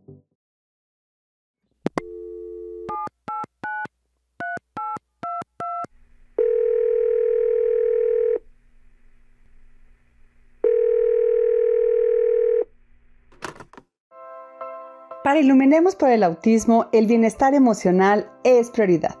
Si eres autista o familiar de alguien en el espectro, llama al 800-911-2985 para recibir acompañamiento psicológico gratuito. Marca desde cualquier parte de la República Mexicana, de lunes a domingo, de 8 de la mañana a 10 de la noche. Si vives fuera de México, contáctanos en nuestras redes sociales. Ya enfocándonos un poquito al cierre, Adrián, y qué interesante plática.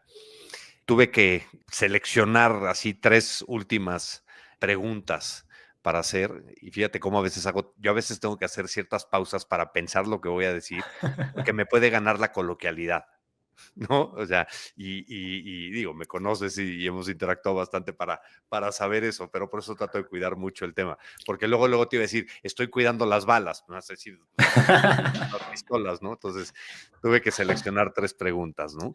Pero, a ver, hablando de familiares, ¿no? A una madre, un padre que nos esté escuchando, ¿qué puede hacer? ¿Qué 2, 3 cosas pueden hacer esta semana para reducir la ansiedad en casa?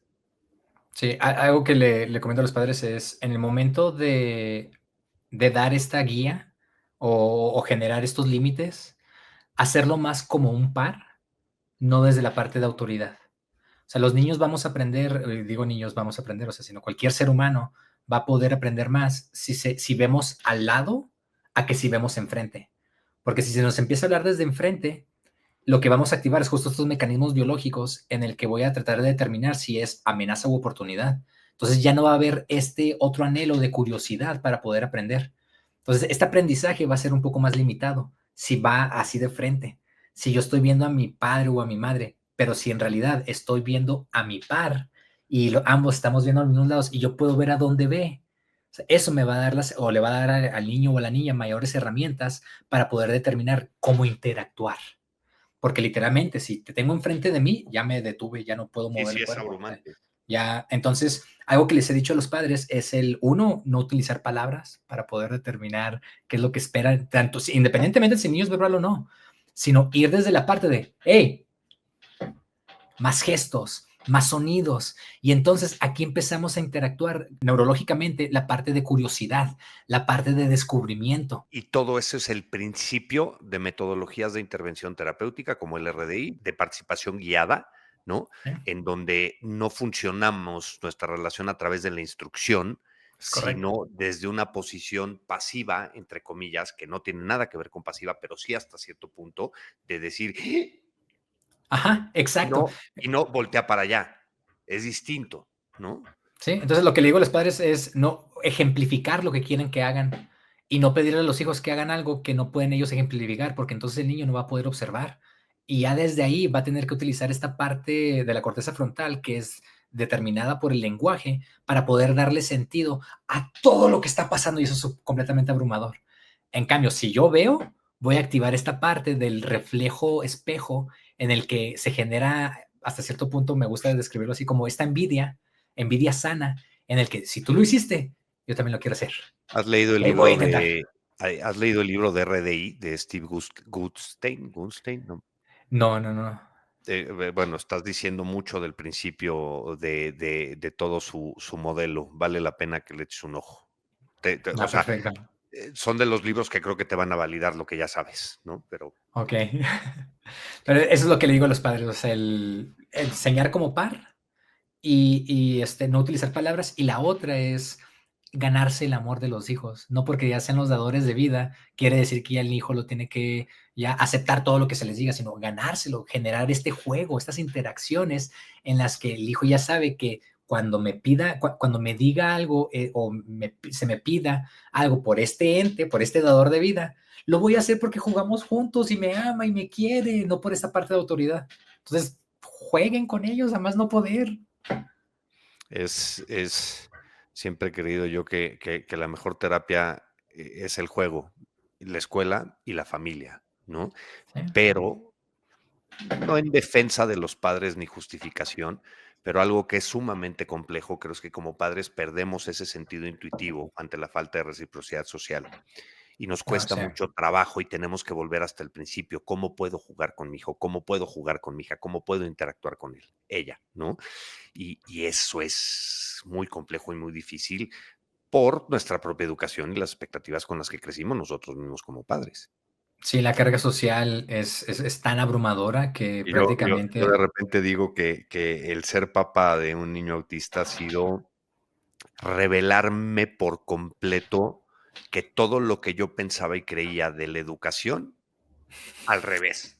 sí, Ese ha sí, sí, sido mi sí, reto como padre. sí, sí, sí, es prácticamente desaprender más y regresar a este punto de partida completamente natural que imponer todas estas reglas con las que nosotros crecimos, toda esta forma, esta crianza que se nos dio a nosotros. Y digo Totalmente. nosotros, o sea, porque que fue pues muy impositiva, muy autoritaria. Ahora, a un adulto que sospecha que es autista, ¿qué primer paso le recomendarías? ¿Con quién hablar? ¿Qué leer? Mencionamos a Baron Cohen, mencionamos a Temple Grandin, tiene Temple Grandin un TED maravilloso de mi vida en imágenes, ¿no? Hay una película que es genial y demás, ¿no? Además de eso, Mira, algo que me ayudó muchísimo fue hay muchísima información en YouTube de pláticas TED de personas autistas. Entonces, primero, el de reflejar si 8 estas años para acá, experiencias. porque antes no existían. Exacto, exacto, sí, sí, o sea, es algo reciente, que hasta eso es muy bueno porque la información que van a encontrar, o sea, va más ligada a este entorno actual. Entonces, y ya con el conocimiento clínico que existe hoy en día, las investigaciones neurológicas que hemos tenido, etcétera. Entonces, como parteaguas, buscar distintas pláticas TED de personas autistas y en la primera persona ver qué tanto se ven reflejados, porque no se van a ver reflejadas con todas o reflejados con todas. No, porque Eh, ese autista, ese autista es exacto, ese, ¿no? O sea, exacto. Sin embargo, sí va a haber algo que puede resonar con ellas o con ellos, estas personas que sospechan ya de adultos y de adultas de su diagnóstico. O sea, y ese sería como que el primer paso. El segundo paso, hay un libro que me encanta que se llama Desenmascarando el autismo de Jason Price. Puede ser que esté diciendo mal el nombre del autor, pero según yo sí es Jason Price. Y habla sobre distintos casos de personas que habían enmascarado y tuvieron un diagnóstico ya de adultos y cómo fueron sus crianzas. Eso a mí me ayudó a entender no solamente a mí mismo, sino también a otras personas autistas. Y como tercer paso, ir con un especialista, porque esta parte sí es muy, muy, muy importante para poder reafirmar. E independientemente si una persona tiene todas las sospechas de sí, soy autista, soy autista, soy autista, y se topan con un diagnóstico de no, un diagnóstico diferente, no importa. Lo ideal es poco a poco empezar a conectar con este yo auténtico, pero ya es un reflejo del entorno. Es muy importante que nuestro entorno también nos cuestione. O sea, el ir por el mundo con una bandera de identidad y pensar que ya el resto del mundo se va a adaptar a lo que yo me identifico no es justo tampoco. O sea, también es importante ir con un especialista para poder reafirmarlo y de ahí partir, ok, no soy autista, pero definitivamente tengo estos retos. O sea, ya con eso vamos a estar parados en otro, ya tu punto de partida es otro.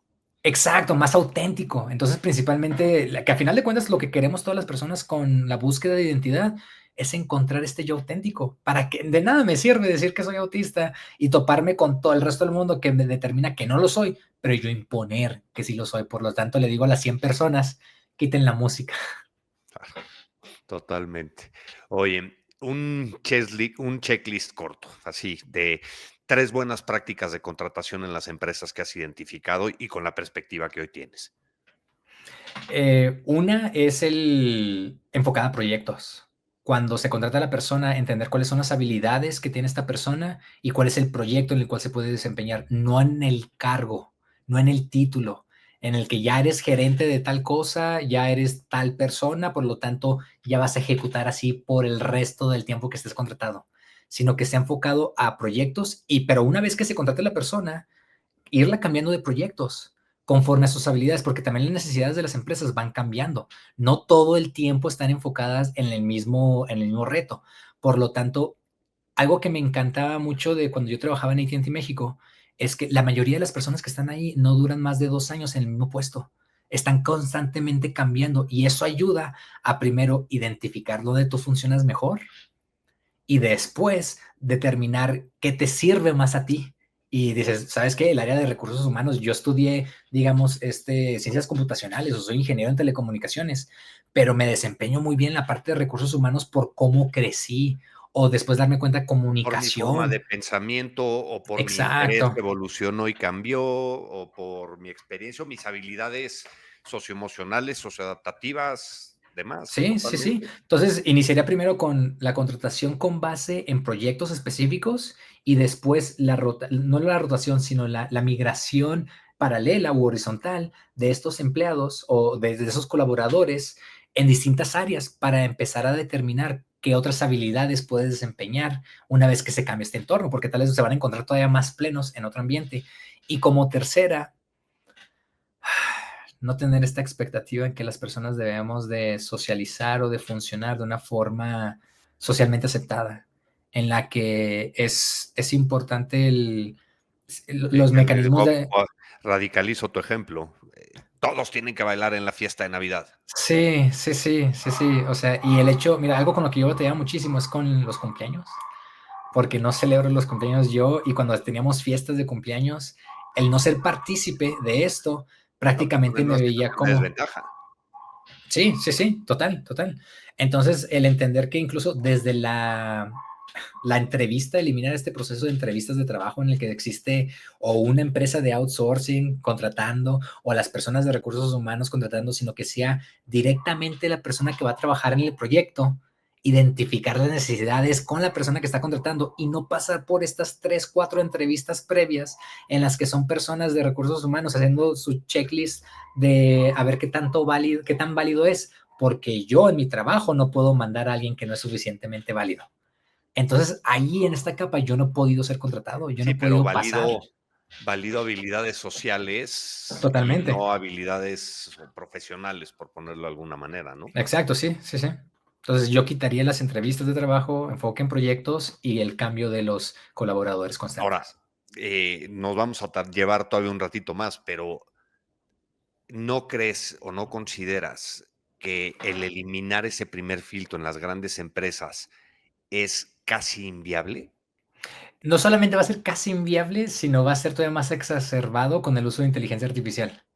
Entonces, lo que yo haría es el hecho que esto es tan difícil para los ejecutivos que están contratando o las personas que van a estar liderando los proyectos, pero entonces que no sea alguien, o más bien el filtro por el cual va a estar esta primera capa, sea simplemente la parte de la experiencia de la persona, qué han hecho, no tanto que pueden comprobar. Claro. Porque en este que pueden comprobar, todo se puede distorsionar. Y la mayoría de las, o sea, y esto es algo que yo aprendí en distintas empresas, en el que el gran porcentaje de los currículums están así pintaditos de una forma en la que las personas no se expresarían así de sí mismas. Totalmente. Entonces, cambiaría el entender en simplemente cuál es tu experiencia, qué has hecho, que esa primera capa es qué has hecho tú que va relacionado al proyecto y ya después de ahí pasarte a la siguiente etapa. En lugar de a qué escuela fuiste, qué universidad te graduaste, cuáles son tus títulos que tienes, tu doctorado, todo lo que tengas, sino a qué te ayudó a ti como persona cómo utilizaste este conocimiento en tu doctorado, en tu maestría, en tu licenciatura, como persona, y ya después ligarlo a este proyecto, porque también las personas que trabajan en recursos humanos son excelentes psicólogos. O sea, han generado estas habilidades para poder determinar quiénes están mintiendo y quiénes no. Y también son muy buenas y buenos para determinar, ok, lo que tú aprendiste ahí puede funcionar Puede acá. servir para esto. Y no la parte social en la que se hacen preguntas para poder determinar si estás mintiendo o no, para Sí, poder oye, determinar si... no me ve a los ojos, por lo tanto está descartado el candidato. Exacto, Sí, ahí exacto, hay un exacto. sesgo brutal y una barrera de entrada para los autistas, para las y Sí, los autistas, ¿no? sí, Y sí. ahora, y ese mismo checklist en el aula. Ay, aquí esta parte es un poco más compleja porque ya en el aula va más ligada a las etapas de desarrollo de los niños y las niñas, las cuales yo contemplo que en este momento no las estamos observando de la forma más natural. Siento que de la etapa de, y hay muchísimos estudios, que de 0 a los 6, 7 años es cuando las personas estamos generando más esta parte de identidad para poder discernir quiénes somos en comparación de lo que no somos. Entonces, aquí entra por completo esta parte de curiosidad, de experimentación, De para poder empezar a exploración. filtrar el mundo, de exploración, que es muy difícil para un maestro que tiene 30 niños con mecanismos distintos de exploración. Entonces, para mí, el sistema educativo actual parte de un punto completamente erróneo, que es justo la expectativa en que a tal edad ya deben de tener tales Tienes. habilidades. Exacto. Entonces yo lo transformaría en prácticamente paquetes, o sea, como etapas, o sea, digo paquetes, pero veo como que desde 0 a 6 años en el que el niño juega por completo, en que no hay una expectativa de aprendizaje, sino, perdón, de muestra de aprendizaje en la forma que nosotros entendemos el aprendizaje, que es el asegurarnos que no sea analfabeta, que sepa. Es demostrativo, no explorativo. Exacto. Entonces, la siguiente etapa ya sería con base en el entorno, mostrar las necesidades del entorno. Por ejemplo, tenemos necesidades ecológicas, tenemos necesidades sociales y que las y los niños empiecen a explorar, o sea, ya que lograron tener esta etapa de exploración interna en los primeros años, en la segunda etapa, tener esta exploración del entorno en los que ellos pueden determinar, yo de niño, o sea, en la primera etapa me di cuenta que me gusta mucho mover las manos.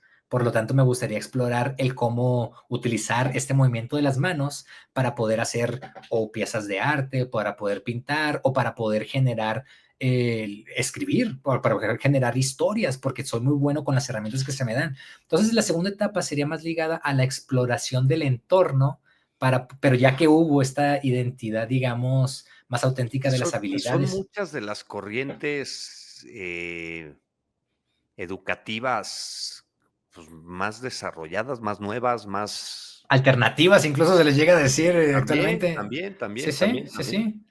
Entonces, ahí es un replanteo por completo del cómo educamos y también entender que el que sí se requiere esta guía constante, no solo de los dadores de vida, de los padres y las madres, sino de personas en nuestra comunidad, que son las que nos van a estar acompañando. Por ejemplo, me gustan muchísimos modelos educativos en el que se va a tener el mismo maestro por toda la etapa en la que esta persona va a estar creciendo, que es muy difícil. La mayoría de las escuelas no lo fomentan No, así. que me atrevería a decirte que yo conozca ninguna. No, pero hay modelos muy alternativos, sobre todo en los 60, todos los movimientos hippies que existían en ese momento, que estaban fomentando en el que va a haber una persona en la parte educativa. Sin embargo, la parte que va a estar cambiando va a estar dictaminada por el entorno. Va a haber un entorno en el que se van a favorecer las matemáticas y no se van a imponer. Por lo tanto, si los niños se quieren quedar aquí, esta ya va a ser la persona que va a ayudarles a explorar esta parte de matemáticas. Después va a ser otra persona que les va a ayudar a explorar esta parte de biología, de química, si es que los niños deciden quedarse ahí. Entonces ya después, la primera persona que iba a ser la guía para poder determinar cuáles son las herramientas que los niños pueden explorar para escoger el punto de partida de ellos, iba a ser una persona y después iba a cambiar a la persona ya, digamos, un poco más especializada. Pero es este guía constante. Y si lo mejor es que esta guía sea lo más cercano a la comunidad O sea, si no solamente es el maestro, sino también es la persona que yo después termino viendo en otros entornos porque vamos al mismo partido de béisbol, vamos a la misma iglesia. O sea, porque la forma en que evolucionamos era más en comunidad, no en estas aulas completamente aisladas, sociales, en las que tengo que replantear por completo la persona que está enfrente de mí para poder entender qué es lo que voy a aprender. Entonces tengo que conocer a la persona de nuevo, lo cual requiere tantas habilidades cognitivas, sobre todo para las personas autistas, pero cuando ya se quita esta capa, porque ya conozco a la persona, ya puedo desempeñarme mejor, ya puedo aprender mejor. Entonces, sé que estos son tales modelos muy radicales, pero sí como empezar a encaminarnos. Pero creo que con lo que sabemos hoy y con la evidencia incluso que existe, pues creo que deberíamos de estar enfocando un poquito esfuerzos hacia allá. Y va muy ligado a que los maestros descubren a qué tipo de alumno tienen, en lugar de imponerse a los maestros como ya maestros, sino decir, no, yo soy así, por lo tanto, aquí se hacen así las cosas y tú me vas a escuchar. Sino es también los maestros entender que ellos se van a descubrir a sí mismos y a sí mismas en el entorno educativo y de ahí partir y determinar, ¿saben qué? Yo no soy la mejor persona para las personas que, para esta materia, para este tipo de para pensamientos. esta forma de pensamiento, este cierto pensamiento más interés, incluso Sí, sí, sí. contexto, ¿no? Sí, sí. Y lo Wow. ligaría más que a una necesidad laboral, porque también entiendo a los maestros, o sea, tienen tantas presiones, se les paga tan poco, tienen muchísimas responsabilidades. Y en las Y escuelas y en colegios les meten a 30 alumnos en un salón y sí, también sí, o sea, tiene que cambiaría por completo los incentivos de los maestros, o sea, que sean las personas, o sea, es increíble que le estemos pagando más a entretenedores que a personas educadoras, que a científicos, o sea, eso se me hace tan absurdo. Entonces, fíjate sería prácticamente cambiar los intereses de la sociedad.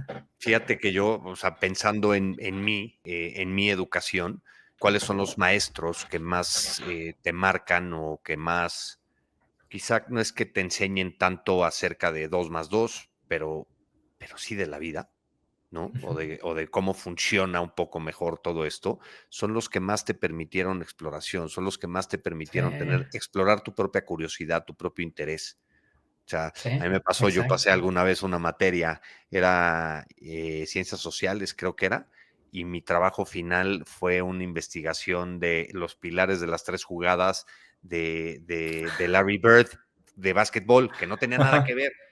Pero en ese momento jugaba básquetbol en el colegio, jugaba mucho con este maestro y un día se volteó y me dijo, a ver, me queda claro que tú no vas a, no vas a entregar si quieres, entrégame este proyecto, ¿no? O sea, y eso evitó que me fuera extraordinario en ciencias sociales. Entonces, Ve. y hoy a mi edad es de la persona que más me acuerdo que influyó en mi educación. Sí, más maestros que exploren esta curiosidad, ya con base en el interés ya establecido. O sea, ¿para qué luchar con este interés? Mejor fomentarlo y ahora sí sobre este interés, ahora sí poner la parte educativa. ¿Sí? Qué hermoso. Interesantísimo. Por último, y para terminar, Adrián, si tuvieras la oportunidad de platicar con alguien famoso, autista, ¿con quién seguiría y qué le preguntarías? Mira, he pensado mucho en esta pregunta. Creo que en este momento sería Sir Simon Baron Cohen, pero me gustaría entender más el por qué él tiene esta idea en que las personas autistas no deben ser diagnosticadas a menos de que tengan una discapacidad. Porque al final de cuentas todas las personas van a caer en el espectro con base en su coeficiente autista. Entonces, sí establece mucho en que sean discapacidades. Y así bueno, en inglés Lo que pasa es que palabra la de palabra disabilidad, ¿no? O sea, disability no tiene una traducción sin embargo, que realmente la represente, creo. correcto. Sin embargo, sí cae en esta expectativa en el que yo tengo que estar limitado o limitada antes de tener este diagnóstico, antes de ser identificado como autista, cuando en ocasiones el entorno, y me refiero a justo en el momento que vivimos actualmente, en la parte clínica, creo que también ampliarlo hacia el entorno, y me gustaría tener su punto de vista, porque él sí es muy claro si no estás limitado, no requieres estas herramientas. Y créeme, para mí, yo pasé por tantos psiquiatras y tantos psicólogos que lo veían de esa forma, en la que decían, tú tienes estas habilidades, por lo tanto no hay problema. Pero si me hubieran dicho ahí, yo hubiera podido quitarme todas esas capas de enmascaramiento, porque prácticamente invisibiliza el entender que si no estás limitado, no requieres este diagnóstico, invisibiliza por completo todas las herramientas de enmascaramiento que aún no son conscientes de las personas autistas. O sea, muchas personas autistas no se han dado cuenta que están enmascarados, que han vivido al revés. en el enmascaramiento. Eso lo entienden a partir del diagnóstico, creo. O en el mejor de los casos o en el peor de los casos, es un estado de crisis tan severo en el cual se dan cuenta, por ejemplo, como lo que vimos en el caso de las mujeres embarazadas autistas, que recibían su diagnóstico una vez que estaban embarazadas, porque todos los mecanismos que habían tenido para poder lidiar con sus vidas se desmoronaban en el momento de tener que lidiar con el parto, en el momento de tener que lidiar con todas las citas médicas. Entonces ahí los doctores no sabían ni siquiera cómo lidiar con ellas porque no tienen este diagnóstico. Cuando las veían completamente funcionales porque tenían pareja, tenían familia, tenían trabajo en algunos casos. Entonces, el poder platicar con él y entender más sobre esta parte me gustaría, o tal vez darle la perspectiva de una persona autista. A mí me gustaría escuchar esa conversación y participar en ella, ¿no? Sí. Oye, hablando de él en tercera persona y sin él presente, y ya nada más para terminar, acabas de decir algo muy, muy interesante, ¿no? El coeficiente autista, que es parte de la propuesta, digamos, teoría de Baron Cohen, que yo creo que vale mucho la pena y el señor es una eminencia, pues quizá también entonces deberíamos de tener un coeficiente de la discapacidad, porque la discapacidad hoy la clasificamos dependiendo del contexto del entorno en donde se nace o se vive. Entonces, ahí, o sea, ¿en dónde está la relación? Oye, sí hay un coeficiente, pero si eres autista, si es que tienes una discapacidad, entonces ¿cuál es la discapacidad? ¿No? Pero también, entonces tendríamos que cuestionarlo lo que entendemos por discapacidad, porque no es lo mismo disability que discapacity, ¿no? Exacto. Si nos vamos a traducir las palabras textuales. Entonces, puta, sería un tema para que nos echáramos otra hora 45 de conversación, mi querido Adrián. ¿Algo más que quisieras añadir para terminar? Solo para todas las personas que en este momento estén viendo este auge, digamos, de la palabra autismo, porque cada vez las está escuchando más, tanto en redes sociales. Les comentaría que, o sea, las personas autistas, pues hemos estado aquí a lo largo de la historia, o sea, no porque haya ya más casos, quiere decir que este procesamiento de la información no haya existido de una forma natural en la humanidad. O sea, la forma de filtrar el mundo autista, pero la forma autista de filtrar el mundo, o sea, ha existido en la humanidad a lo largo de la vida y todas las formas de filtrar el mundo son válidas y necesarias. Ninguna es mejor que la otra. Entonces requerimos vernos como esta neurodiversidad, más que cuál es lo neurotípico o neuronormativo, sino todas las personas estamos en este espectro neurodiverso, todas las formas de pensar son válidas, pero depende de nuestro entorno qué tanto se van a expresar y qué tanto nos van a limitar. Entonces, hay personas que no son autistas, que si se les lleva a un punto de estrés, a un punto de incomodidad, o sea, van a estar tan limitadas como cualquier persona con una discapacidad física, van a estar limitadas como cualquier otra persona que no tiene las habilidades motrices. Entonces, nuestro entorno es el 50% de lo que nosotros somos. Y si nos entendemos como neurodiversos, vamos a darle las habilidades a nuestro entorno para poder nosotros vernos reflejados mejor. 100%. Si nos identificamos todos como neurodiversos y entendemos que habemos neurodiversos y neurodivergentes y podemos encontrarnos en medio. Sí. Adrián, muchísimas gracias por tu tiempo y por esta conversación. No, al contrario, muchísimas gracias a ustedes. Si te gustó este episodio, compártelo en tus redes sociales, etiqueta Iluminemos por el Autismo y ayúdanos a llegar a más personas para conocer un poco más de eso que llaman autismo. Forma parte de nuestra comunidad. Síguenos en nuestras redes sociales: Facebook, X, Instagram, YouTube, TikTok, a LinkedIn. O escríbenos a contacto@iluminemos.org.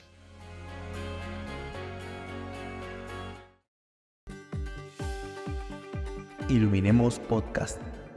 Por la inclusión, por la empatía, Por el respeto. Iluminemos mentes, corazones, personas. Familias. Iluminemos por el autismo.